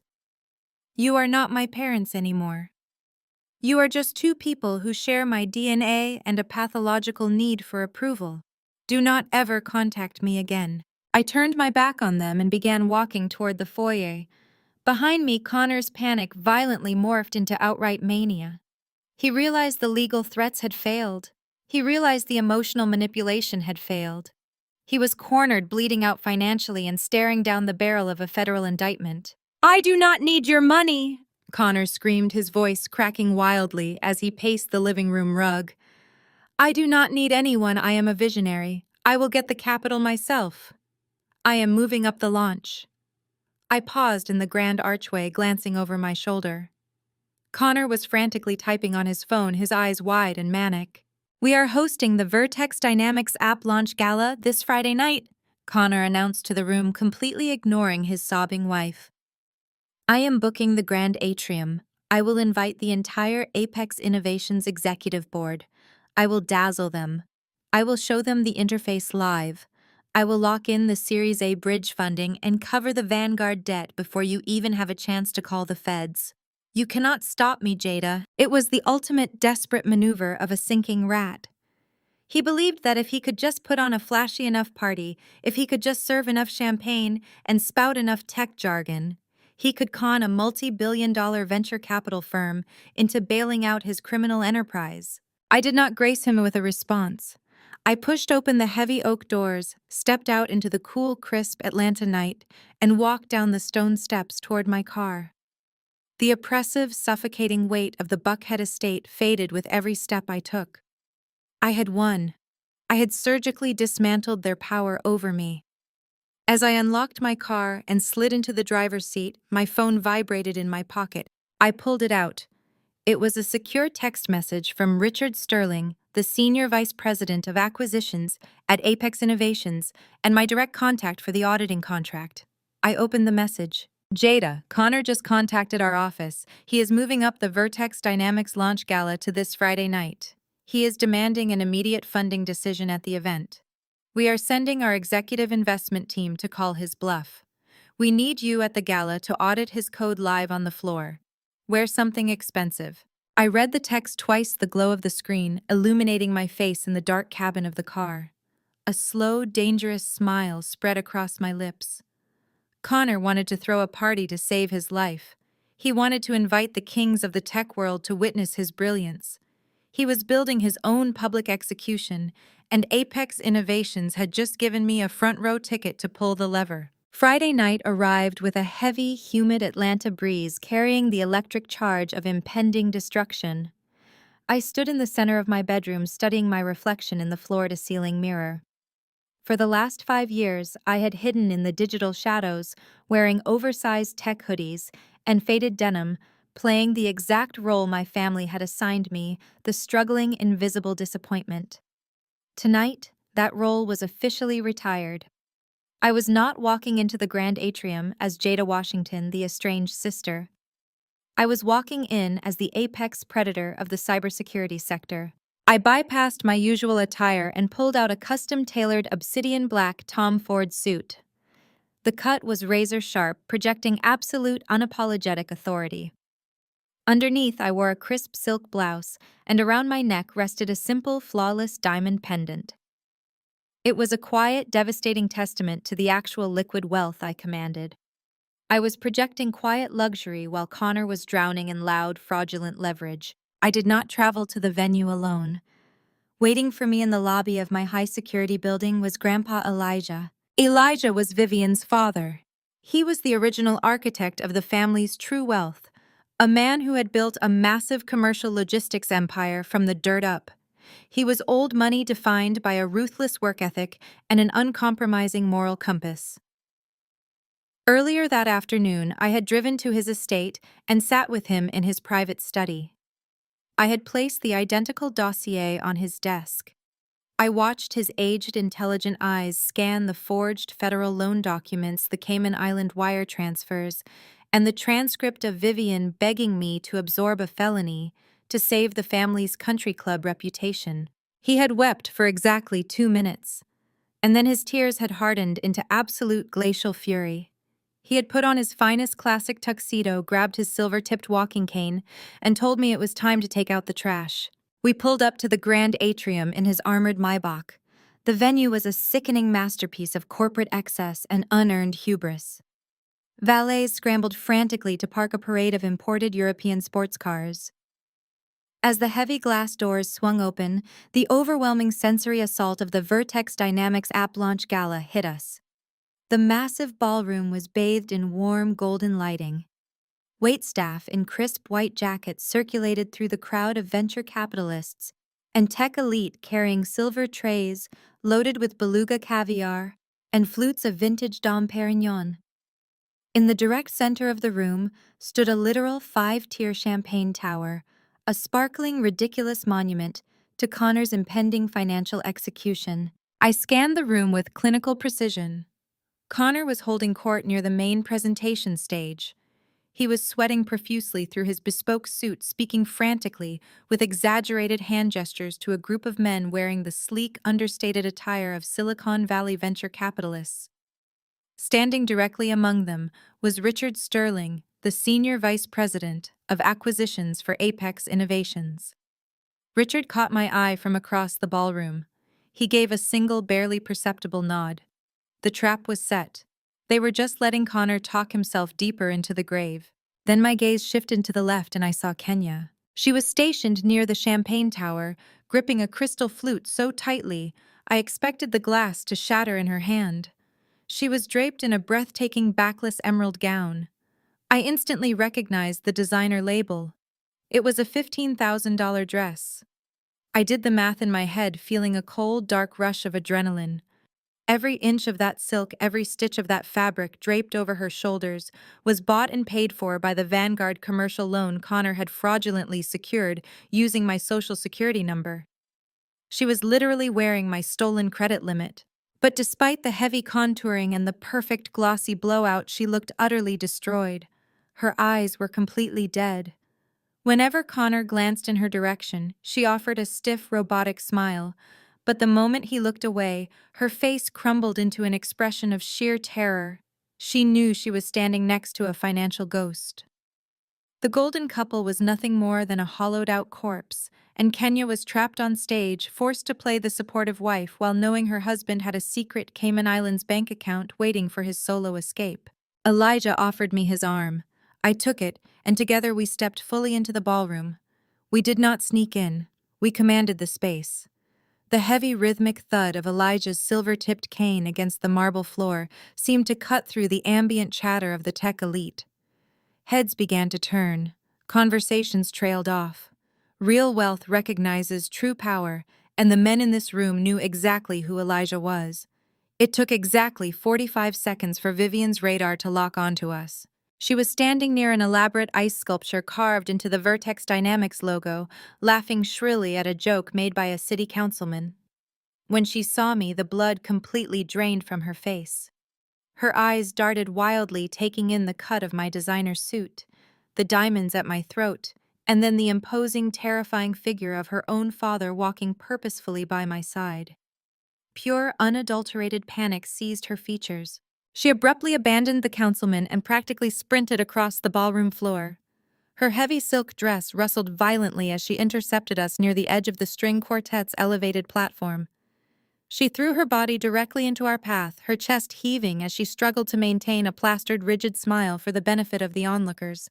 But her eyes burned with toxic, frantic desperation. "What are you doing here?" Vivian hissed, her voice a rapid, venomous whisper intended only for us. "Jada, you are going to ruin everything. Connor is 10 minutes away from securing the Apex funding. If you make a scene tonight, the investors will pull out. You will bankrupt your sister. You need to turn around and leave right now." I looked down at the woman who had birthed me, feeling absolutely nothing. The anger was gone. The resentment was gone.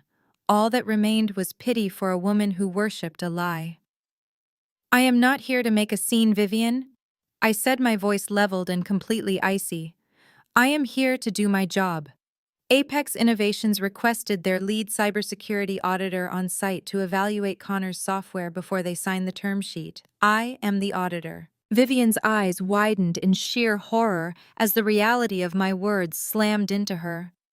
She reached out her hands, shaking violently, and grabbed my arm, just as she had done in her living room.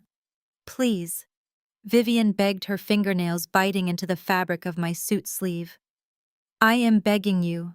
Do not do this to the family image. We can fix the loan tomorrow. I will write you a check myself. Just leave. Get out of my sight before you destroy us." I looked down at her hand. I reached over, gripped her wrist with cold mechanical force, and pulled her fingers off my jacket. I dropped her hand as if I had just discarded a piece of trash. Before Vivian could launch into another pathetic, manipulative tirade, the heavy thud of a silver cane cracked sharply against the marble floor, echoing violently over the gentle melody of the string quartet. Grandpa Elijah stepped squarely in front of me, placing his tall, imposing frame directly between Vivian and myself. He towered over his daughter, his eyes blazing with a righteous, uncompromising wrath that made Vivian physically shrink backward, her shoulders cowering under his gaze. The surrounding guests fell completely silent, turning to watch the patriarch of the family take the floor. "You have disgraced my bloodline, Vivian." Grandpa Elijah's voice boomed, carrying the weight of absolute terrifying authority over the silenced ballroom. "Step aside before I have you removed." Vivian recoiled as if she had been physically struck across the face. The sheer gravitational weight of Grandpa Elijah's words hung in the air, paralyzing her completely. She had spent decades building her identity around this specific breed of wealthy country club superiority, and in a single sentence, the architect of that very wealth had stripped it away from her in front of Atlanta's most elite circles. She opened her mouth, her jaw trembling violently, but no sound came out. She looked frantically toward the ice sculpture, searching for Terrence, but my father had already turned his back, retreating into the shadows of the ballroom, rather than face the wrath of his father-in-law. Without waiting for her to formulate a response, Elijah simply stepped forward. Vivian practically stumbled over her own expensive heels to get out of our path, shrinking behind a towering arrangement of white orchids. Elijah adjusted the cuffs of his tuxedo, offered me a courtly, unwavering smile, and gently guided me forward. We did not skulk along the edges of the room. We walked directly through the center of the grand atrium. The venture capitalists, the tech journalists, and the hired sycophants instinctively parted for us. They recognized old money, but more importantly, they recognized real terrifying power. We navigated past the 5-tier champagne tower and positioned ourselves perfectly in the front row, directly adjacent to the VIP tables, reserved for the executive board of Apex Innovations. Richard Sterling sat at the center table, flanked by 4 senior analysts. He was a man who moved billions of dollars a quarter, yet his posture was relaxed, almost bored. When I stepped up beside his table, he caught my eye and offered a single microscopic nod. The execution was scheduled. We were simply waiting for the condemned man to take the stage. I glanced to my left and saw Kenya hovering near the velvet ropes of the press pit. She was gripping a fresh glass of champagne, her knuckles entirely white. The $15,000 emerald gown draped over her frame like a burial shroud. I watched her eyes dart nervously toward the massive digital displays flanking the stage. She knew. She knew the entire company was a hollow shell. She knew her husband was funneling their stolen capital to the Cayman Islands, and she knew she was standing in a room full of federal targets. Yet she kept her chin elevated, forcing a rigid, terrifyingly fake smile every time a photographer's flash went off. She was trapped in the prison of her own making, terrified to shatter the illusion, even as the building burned down around her. The house lights abruptly dimmed. A heavy, pulsing, bass-driven soundtrack reverberated through the ballroom, rattling the crystal glasses on the tables. The massive digital screens illuminated with the sleek, minimalist logo of Vertex Dynamics. The crowd fell silent, their attention shifting to the center stage. A brilliant white spotlight snapped on. Connor strode out from the wings. He was wearing a custom midnight blue suit that probably cost more than my first car, but the tailoring could not hide his physical state. He looked like a man walking to the gallows who had convinced himself it was a throne. A thin, undeniable sheen of sweat glinted on his forehead under the harsh stage lighting. His breathing was visibly shallow, but his stride was purely arrogant. He grabbed the microphone from the stand, adopting the exact practiced posture of a Silicon Valley visionary. "Welcome to the future," Connor announced, his voice booming over the sound system. He paced the length of the stage, projecting a desperate, manic energy. For the next 10 minutes, I stood in the front row and watched a masterclass in corporate fraud. Connor did not actually say a single technical fact. He delivered a sermon of empty, meaningless buzzwords. He talked about algorithmic synergy, decentralized paradigms, and disruptive ecosystems. He claimed Vertex Dynamics was a next-generation predictive analytics engine that would render current financial processing entirely obsolete. He promised a revolutionary user interface powered by proprietary machine learning. It was all a lie. I had read the source code. The proprietary machine learning was a basic open-source script he had downloaded for free and failed to encrypt properly. The revolutionary interface was a digital facade held together by digital duct tape. He paced back and forth, wiping the sweat from his brow, his voice rising in an artificial crescendo of passion. "We are not just building software," Connor declared, gesturing expansively to the crowd. "We are building a movement. We are building a legacy. And tonight, with the strategic partnership of our incredible investors, we are taking this movement global." The crowd of hired staff, local politicians, and oblivious socialites erupted into polite applause. But the men sitting at the Apex Innovations table remained completely stone-faced. Richard Sterling did not clap. He simply swirled the sparkling water in his glass, watching Connor with the clinical detachment of a predator observing a wounded animal. Connor paused at the edge of the stage, soaking in the applause. His chest heaved. He scanned the front row, looking for the validation he desperately needed from the Apex executives. He locked eyes with Richard Sterling, offering his signature blindingly white smile. And then his gaze shifted exactly 2 feet to the right. He saw me. Connor stopped dead in his tracks. The hand holding the microphone visibly trembled. His eyes widened, taking in the bespoke Tom Ford suit, the diamonds resting at my throat, and the undeniable reality that I was standing shoulder to shoulder with the most powerful venture capitalist in the room, escorted by the billionaire grandfather who absolutely despised him. I did not break eye contact. I offered him a slow, chilling smile. I watched the terror flare in his pupils. He realized in that split second that the threat I made in his living room was not a bluff. But Connor's narcissism was a terminal disease. His hubris was a fatal flaw. Instead of retreating, instead of wrapping up his pitch and quietly stepping off the stage to beg for mercy, his panic mutated into sheer defensive arrogance. He doubled down. He gripped the microphone tightly and stepped right to the edge of the stage, looming over the front row. He completely abandoned his rehearsed script. He decided to use his platform as a weapon, believing that if he could humiliate me publicly, he could discredit whatever truth I was holding. "You know, building a legacy is not easy," Connor said into the microphone, his tone suddenly dropping into a patronizing, condescending register. His eyes remained fixed directly on me. "True innovation requires sacrifice. It requires taking risks that ordinary people simply cannot comprehend. In this industry, you encounter a lot of resistance. You encounter people who refuse to grow." He offered a smug, arrogant chuckle that echoed through the ballroom. "There are people who build, and there are people who watch. You will always have to deal with bitter, low-level freelancers. You will always face the haters who could not innovate if their lives depended on it.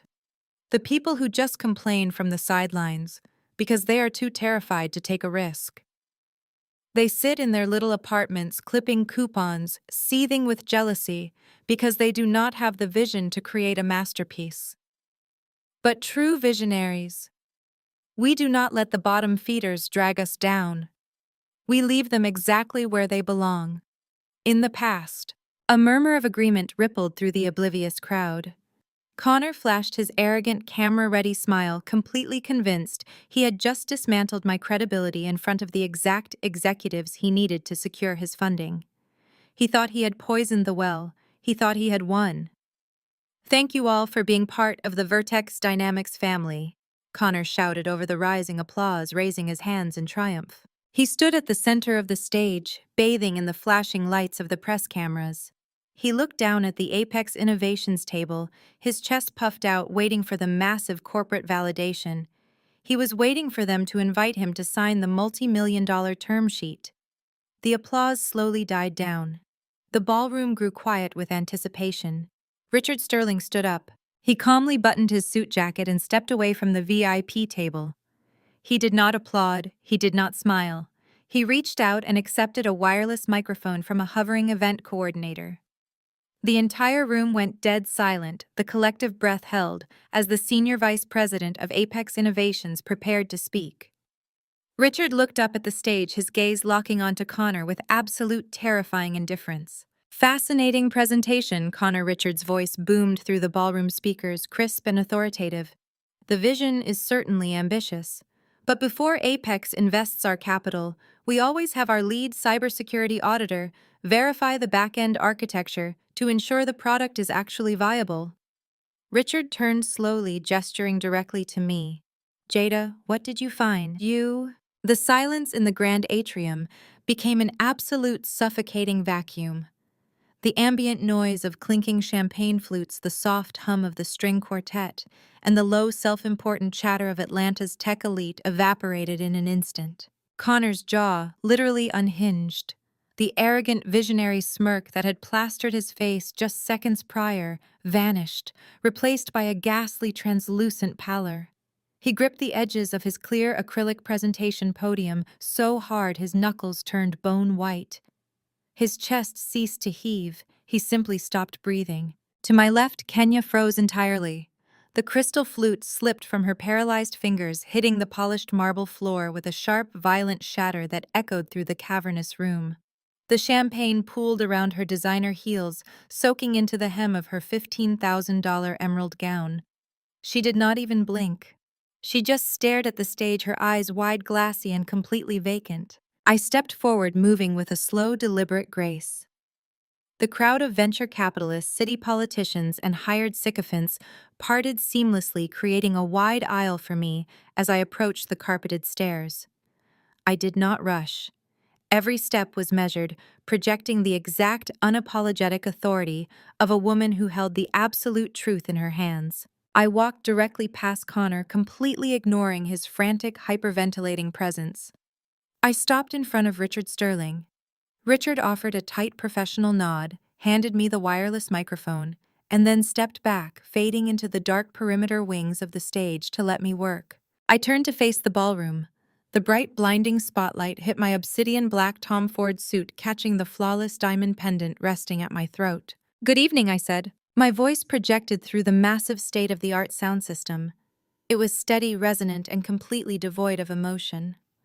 I was not a bitter sister seeking revenge. I was a surgeon wielding a scalpel. As Mr. Sterling mentioned, I am the lead independent cybersecurity auditor contracted by Apex Innovations. I continued, my gaze sweeping over the VIP tables. For the past 2 weeks, my team and I have conducted a forensic deep dive into the Vertex Dynamics backend architecture, the proprietary algorithms, and the user acquisition data presented in tonight's pitch deck. I turned slowly, locking eyes with Connor. He looked like he was going to vomit. Sweat beaded on his forehead, rolling down his temples in thick drops. "Let us begin with the software infrastructure," I stated, gesturing effortlessly to the massive digital displays behind me that were still projecting the sleek Vertex logo. Connor just spent 10 minutes pitching a revolutionary predictive analytics engine powered by proprietary machine learning. That is a fabricated statement. There is no proprietary algorithm. The entire Vertex Dynamics platform is currently running on a patched, severely outdated version of an open-source data scraping script available for free on public repositories. A collective audible murmur rippled through the front row of venture capitalists. Men in tailored suits suddenly sat up straight, their eyes narrowing as the reality of the deception began to register. Furthermore, I continued pacing the stage with clinical precision. The application does not possess basic industry-standard encryption protocols. The user interface Connor demonstrated tonight is nothing more than a digital facade, a hollow shell designed to route sensitive data through unsecured third-party servers. If Apex Innovations, or any of the esteemed firms in this room, were to integrate this software into their financial ecosystem, it would trigger a catastrophic data breach within 48 hours. The system architecture is not just fundamentally flawed, it is dangerously negligent. "That is a lie," Connor shrieked. His voice cracked violently, pitching into a high, hysterical octave that echoed terribly off the high ceilings. He lunged toward the center of the stage, waving his arms in a manic, desperate frenzy. "She is lying!" Connor screamed at the audience, pointing a trembling finger at me. "She is a bitter, estranged family member. She is trying to sabotage my launch because she is jealous. Cut her microphone. Security, remove her from the stage." No one from security moved. The room belonged to me now. "I am afraid the data does not lie." "Connor," I replied, my tone dropping into a deadly conversational register that sliced right through his hysterics. "But the stolen code is only the beginning of the deception. Let us discuss the user acquisition metrics." I looked back out at the sea of investors, making direct eye contact with the managing partners of the top venture capital firms in the city. Vertex Dynamics claims to have secured over 200,000 active daily users in its beta testing phase, I announced, projecting my voice clearly over Connor's heavy breathing. A forensic audit of the network traffic logs reveals that 98% of these accounts are synthetic bots generated by a click farm operating out of Eastern Europe. There is no user base, there is no market traction. The entire valuation of this company is based on falsified, mathematically impossible traffic data. The murmurs in the crowd morphed into outright exclamations of outrage. Phones were whipped out instantly. Managing directors were furiously typing messages to their legal and risk management teams. The carefully constructed illusion of Connor's multi-million-dollar empire was disintegrating in real time, reduced to digital dust under the harsh light of forensic truth. "Jada, stop," Connor begged. He had abandoned the audience completely. The microphone picked up his ragged, desperate whisper. He was shaking visibly, shrinking under the harsh stage lights. The arrogant tech founder persona had completely evaporated, leaving behind a terrified, cornered con artist. "Please," Connor pleaded, tears springing to his eyes. "I will give you whatever you want. I will sign over equity. Just stop talking." "What I want is for the truth to be on the federal record," I stated, turning my back on him to face the crowd once more. Because the final and most crucial finding of my audit does not involve bad code or fake users. It involves the origin of the Vertex Dynamics seed funding. I paused, letting the heavy, suffocating weight of my words settle over the stunned ballroom. Down in the front row, I saw Vivian gripping Terrence's arm. Her face was a mask of absolute paralyzing terror. She was watching her country club reputation burn to the ground. Standing right beside them, Grandpa Elijah stood tall, his hands resting firmly on his silver-tipped cane, watching the execution of the man who had stolen from his granddaughter with grim, unyielding satisfaction. "Connor just stood before you and claimed to have built this movement through innovation and sacrifice," I announced, my voice ringing with crystalline clarity. "The reality is that the entire initial capitalization for Vertex Dynamics was obtained through active federal wire fraud." The ballroom erupted into a cacophony of gasps and hushed, frantic whispers. 6 months ago, Connor utilized stolen identification documents to secure a $2.5 million commercial loan from Vanguard Commercial Bank. I declared, delivering the final fatal blow without a shred of hesitation. He forged signatures, fabricated asset declarations, and utilized a shell company to launder the stolen capital directly into the Vertex Dynamics operating accounts. When he realized the application was fundamentally broken and the debt was coming due, he began siphoning the remaining cash reserves into an untraceable offshore account in the Cayman Islands. He was not pitching for Series A bridge funding tonight to scale his business. He was pitching to con you into a massive unearned cash injection so he could cover up a federal bank heist and flee the country before the indictments dropped. The uproar in the grand atrium was absolute and deafening. Venture capitalists were physically standing up, shouting questions at the stage. Flashbulbs from the press pit fired relentlessly, strobing across the room like a violent electrical storm. Behind me, Connor's legs simply gave out. He collapsed onto his knees, dropping his microphone. It hit the wooden stage floor with a loud, shrieking feedback squeal that made the front row wince. He buried his face in his hands, his shoulders heaving as he openly sobbed, his entire world imploding on a live global stream. I stood over him, perfectly composed, not a single hair out of place. I had promised him a public execution, and I had delivered it flawlessly. I had surgically dismantled his power, his reputation, and his freedom in under 5 minutes. I raised my hand, signaling directly toward the back of the massive ballroom. Richard Sterling stepped out from the shadows of the main entrance archway. He was no longer carrying a clipboard or acting the part of the interested investor. Flanking him were 2 men wearing dark tactical windbreakers with the bright, unmistakable yellow letters of the FBI emblazoned across their backs. Behind them, a squad of uniformed Atlanta police officers marched into the ballroom in a tight, disciplined formation. The crowd parted instantly, giving the federal agents a wide, terrified berth as they marched straight down the center aisle and ascended the stage stairs. "Connor Washington," the lead agent announced, his voice cutting through the remaining chaos as he unclipped a pair of heavy steel handcuffs from his belt. "You are under arrest for federal wire fraud, aggravated identity theft, and money laundering. You have the right to remain silent." As the cold steel snapped shut around Connor's wrists, locking him into a reality he could no longer con his way out of, I looked down into the audience. Vivian and Terrence stood frozen behind the velvet ropes. Their mouths hung open in paralyzed, unspeakable horror, helplessly watching the golden boy they had chosen over their own flesh and blood be led away in absolute disgrace. The 30 days following the Vertex Dynamics app launch gala were a masterclass in total systemic annihilation. The spectacle of Connor being marched out of the grand atrium in federal handcuffs dominated the national tech news cycle, but the public humiliation was only the prologue. The real destruction happened in the sterile, windowless interrogation rooms of the FBI's Atlanta field office, where the illusion of family loyalty was violently dismantled. Connor lasted exactly 48 hours in federal custody before his unearned bravado completely shattered. facing a 20-year mandatory minimum for wire fraud, aggravated identity theft, and international money laundering. The visionary tech founder did what he had always done. He looked for someone else to absorb the impact. Desperate for a reduced sentence and terrified of maximum security prison, Connor eagerly signed a proffer agreement and threw his beloved wife directly under the federal bus. In his recorded depositions, Connor claimed Kenya was not merely a passive beneficiary of his embezzlement, but the primary instigator.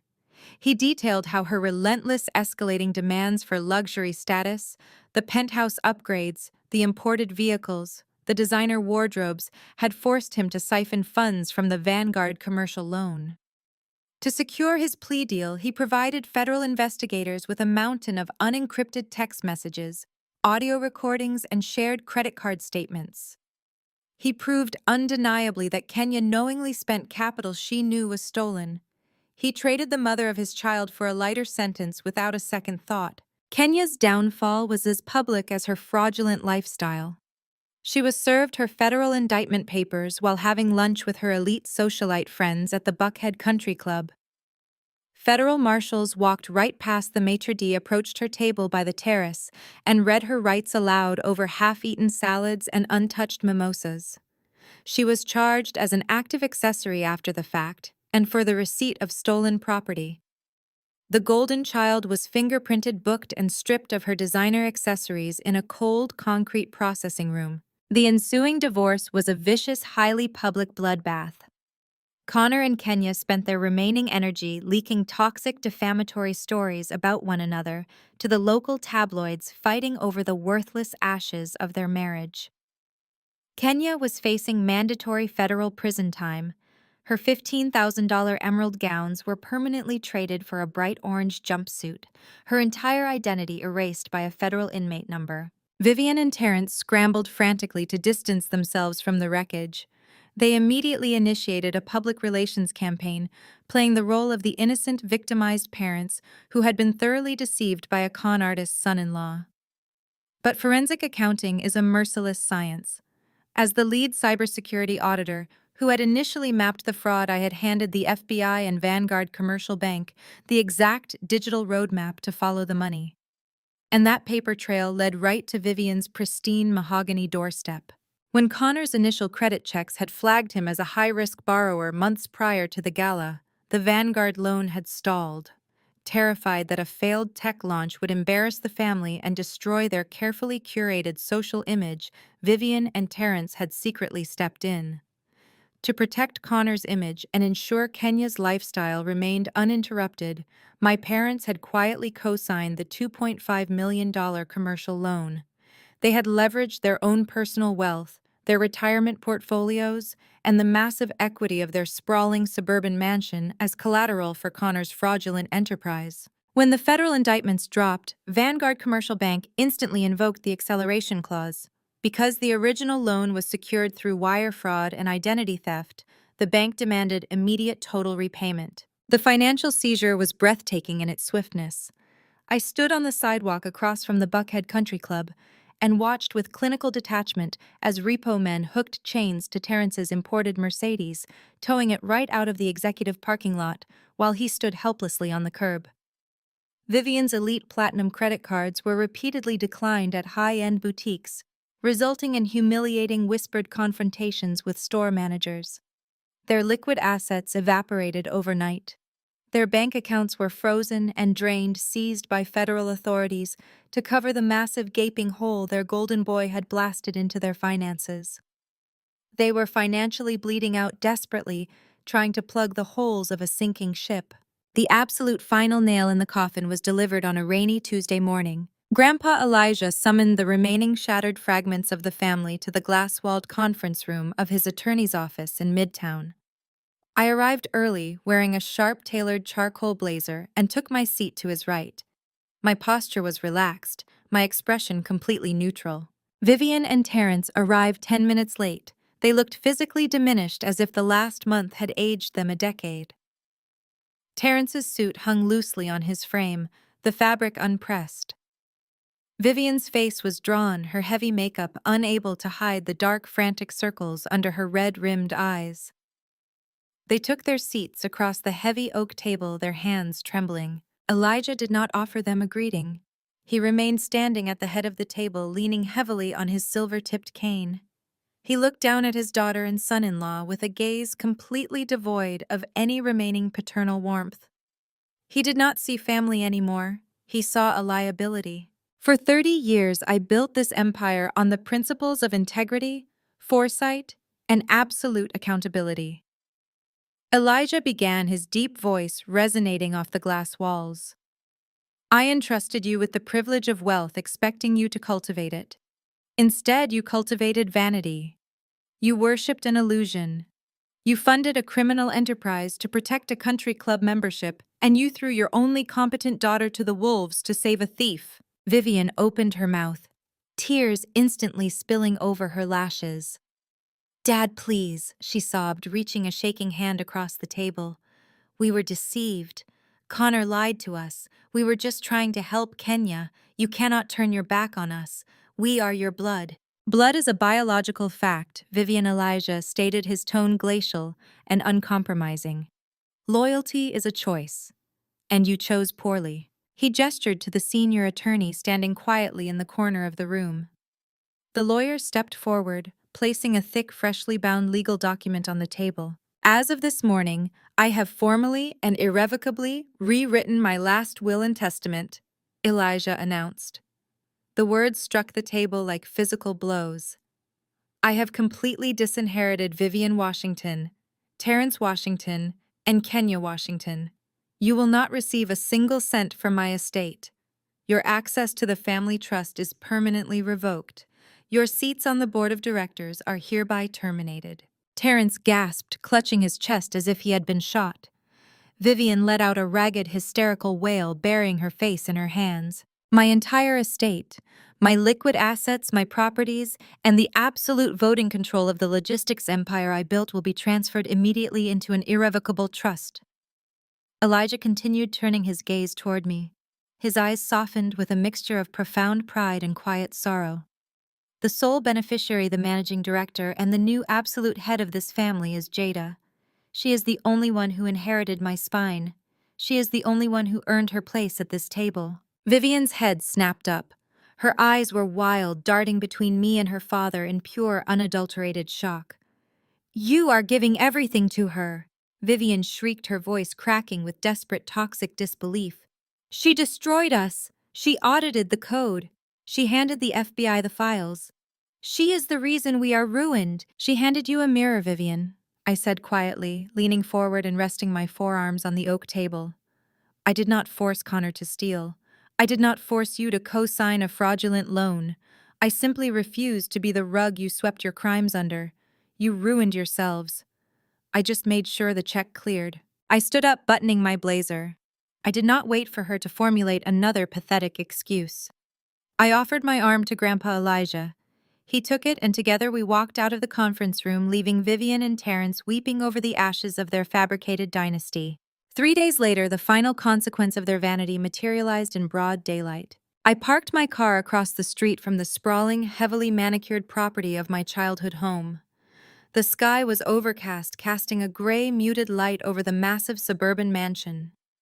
Vivian and Terrence had spent millions turning that house into a fortress of social superiority, a monument to their perceived perfection. A white commercial van pulled up to the curb.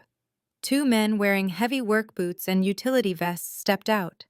They carried a wooden post, a large metal sign, and a heavy mallet. They walked directly onto the pristine emerald green lawn that Vivian had obsessed over for 20 years. With a series of loud, rhythmic, echoing thuds, they drove the wooden post deep into the earth.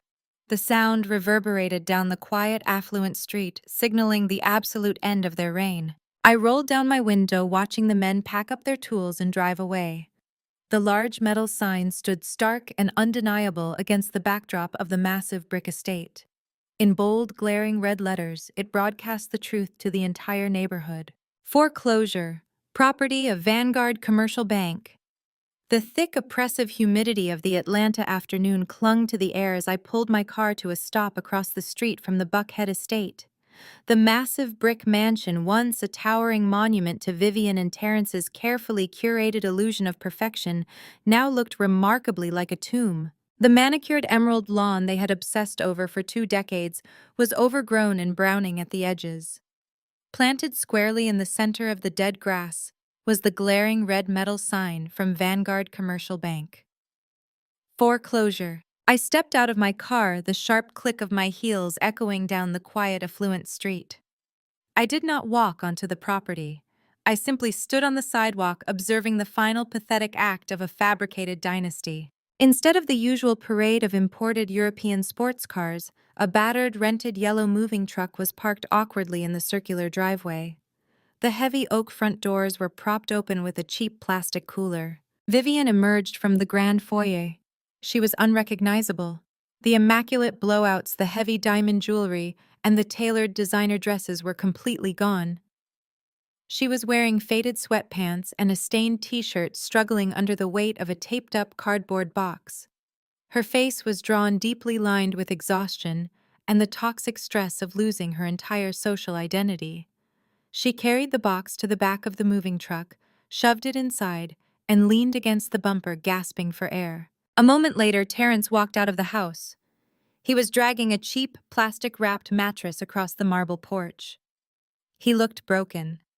The authoritative corporate posture he had used to intimidate me my entire life had evaporated, leaving behind a stooped, defeated old man. He paused to wipe the sweat from his forehead. As he lowered his hand, his gaze drifted across the street. He locked eyes with me. Terrence froze. He dropped the mattress. It hit the pavement with a dull, heavy thud. For a long moment, we just stared at each other across the asphalt. I stood perfectly straight, wearing a tailored charcoal suit, projecting the absolute, unshakable calm of a woman who had won the war. He stood in the wreckage of his own hubris. Slowly, Terrence stepped off the porch. He walked down the driveway, his shoulders hunched, his eyes fixed on the pavement until he reached the edge of the property line. He stopped just a few feet away from me. "Jada." Terrence rasped, his voice cracking with a desperate, pathetic vulnerability I had never heard before. "You came." I did not respond. I simply watched him. He reached up, rubbing his trembling hands over his face. Tears began to well in his eyes, spilling over his cheeks. It was a staggering display of emotional collapse. "Please." Terrence begged, his voice dropping into a frantic, pleading whisper. "I know we made mistakes. I know we were blind. Connor deceived us completely. He manipulated our trust. We were just trying to protect the family. We are packing up to move into a cramped 2-bedroom apartment on the south side of the city. We have nothing left. The bank seized the retirement accounts. The legal fees for your sister are bleeding us dry." He took a desperate step forward, raising his hands as if reaching for a lifeline. "You have the firm," Jada. Terrence pleaded, the tears flowing freely now. "You have your grandfather's entire estate. You control the trust. We are drowning. Just a small loan. Just enough to get us a decent place to live while we figure this out. We are your parents. You have to find it in your heart to forgive us." I looked at his outstretched hands. I looked at the tears streaming down his face. I analyzed his words with the same clinical, detached precision I used to audit fraudulent code. "Here is the reality of your situation, Terrence," I stated, my voice ringing with absolute, icy clarity. "You were not deceived. You actively co-signed a fraudulent federal loan to protect a country club image. You were not protecting the family. You were protecting your vanity. You did not make a mistake. You made a calculated financial bet against my life, and you lost." Terrence opened his mouth, his face flushing a deep, humiliated red, but I cut him off before he could formulate another excuse. "You aren't sorry for what you did, Dad," I said, delivering the words with devastating, lethal precision. "You're just sorry that the daughter you bet on lost and the daughter you discarded won." Terrence flinched violently, as if the words had physically struck him in the chest. His arms dropped to his sides. The realization washed over his face that the manipulation had completely failed. The emotional leverage he had spent 30 years building over me was entirely gone. I turned my back on him. I opened my car door, slid into the driver's seat, and started the engine. As I pulled away from the curb, I checked the rearview mirror one last time. Terrence was still standing on the edge of the dead lawn, a broken man staring at the taillights of the daughter he had thrown away.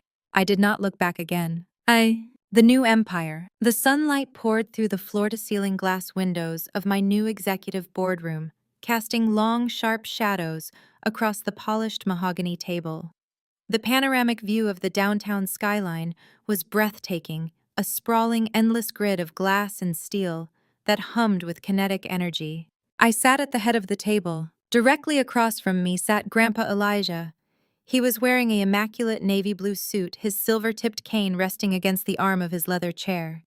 He looked healthier and sharper than he had in years. The heavy, oppressive burden of watching his daughter squander his legacy had been lifted from his shoulders.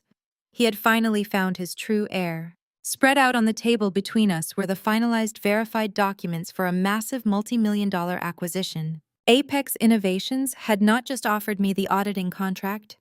After witnessing the absolute surgical dismantling of Vertex Dynamics, Richard Sterling had recognized the sheer, unadulterated power of my firm.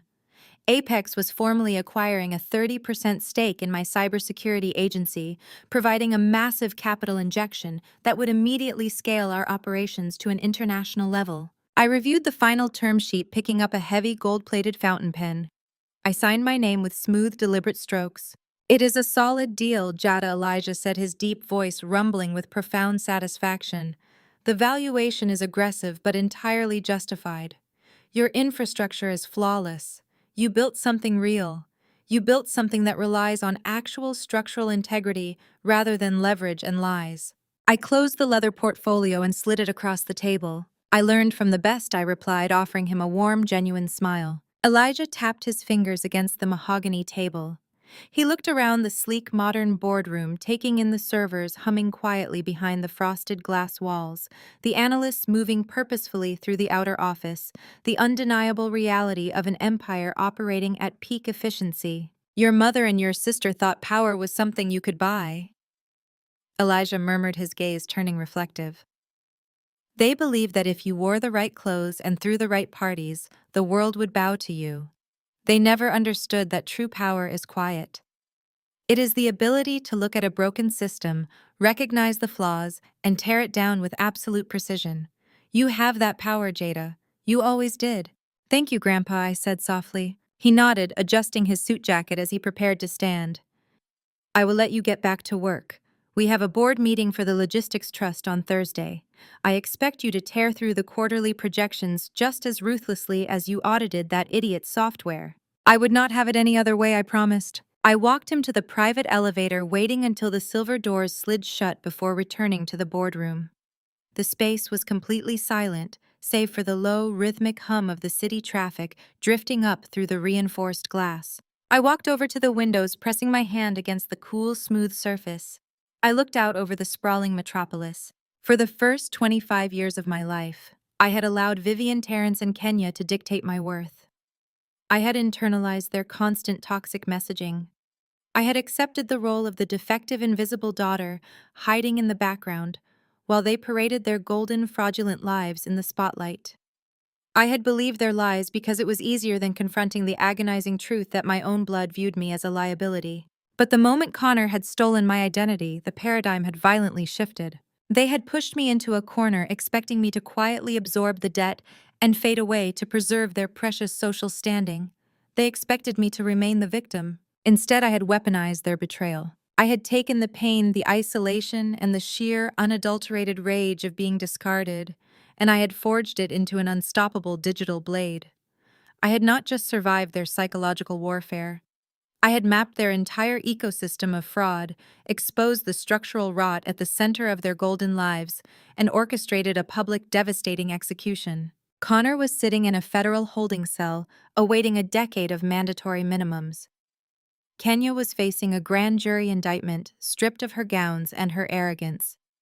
Vivian and Terrence had lost their mansion, their wealth, and their social standing, banished to the very shadows they had tried to force me into. I looked down at the diamond pendant resting against my collarbone. It caught the afternoon light, fracturing the sun into a million brilliant, blinding shards. I had severed the emotional chains. I had secured a multi-million-dollar empire. I had absolute, undeniable freedom. I turned away from the window, walking back toward my desk to begin the next phase of the expansion. I had won the war, and the future was entirely, unquestionably mine. The ultimate lesson from this story is that your true worth is never determined by the people who continually fail to recognize it. Blood does not automatically guarantee loyalty, and toxic family dynamics should never dictate your future or your self-esteem. When you are constantly diminished, underestimated, or treated as a liability, the most powerful response is not to shrink to fit their narrative, but to quietly and ruthlessly build your own strength. True vindication rarely comes from their apologies, which are often born of desperation, rather than genuine remorse, but rather from setting unbreakable boundaries and reclaiming your power. If you have ever had to break free from toxic family expectations to forge your own successful path, share your empowering story in the comments below and subscribe for more tales of triumph and resilience.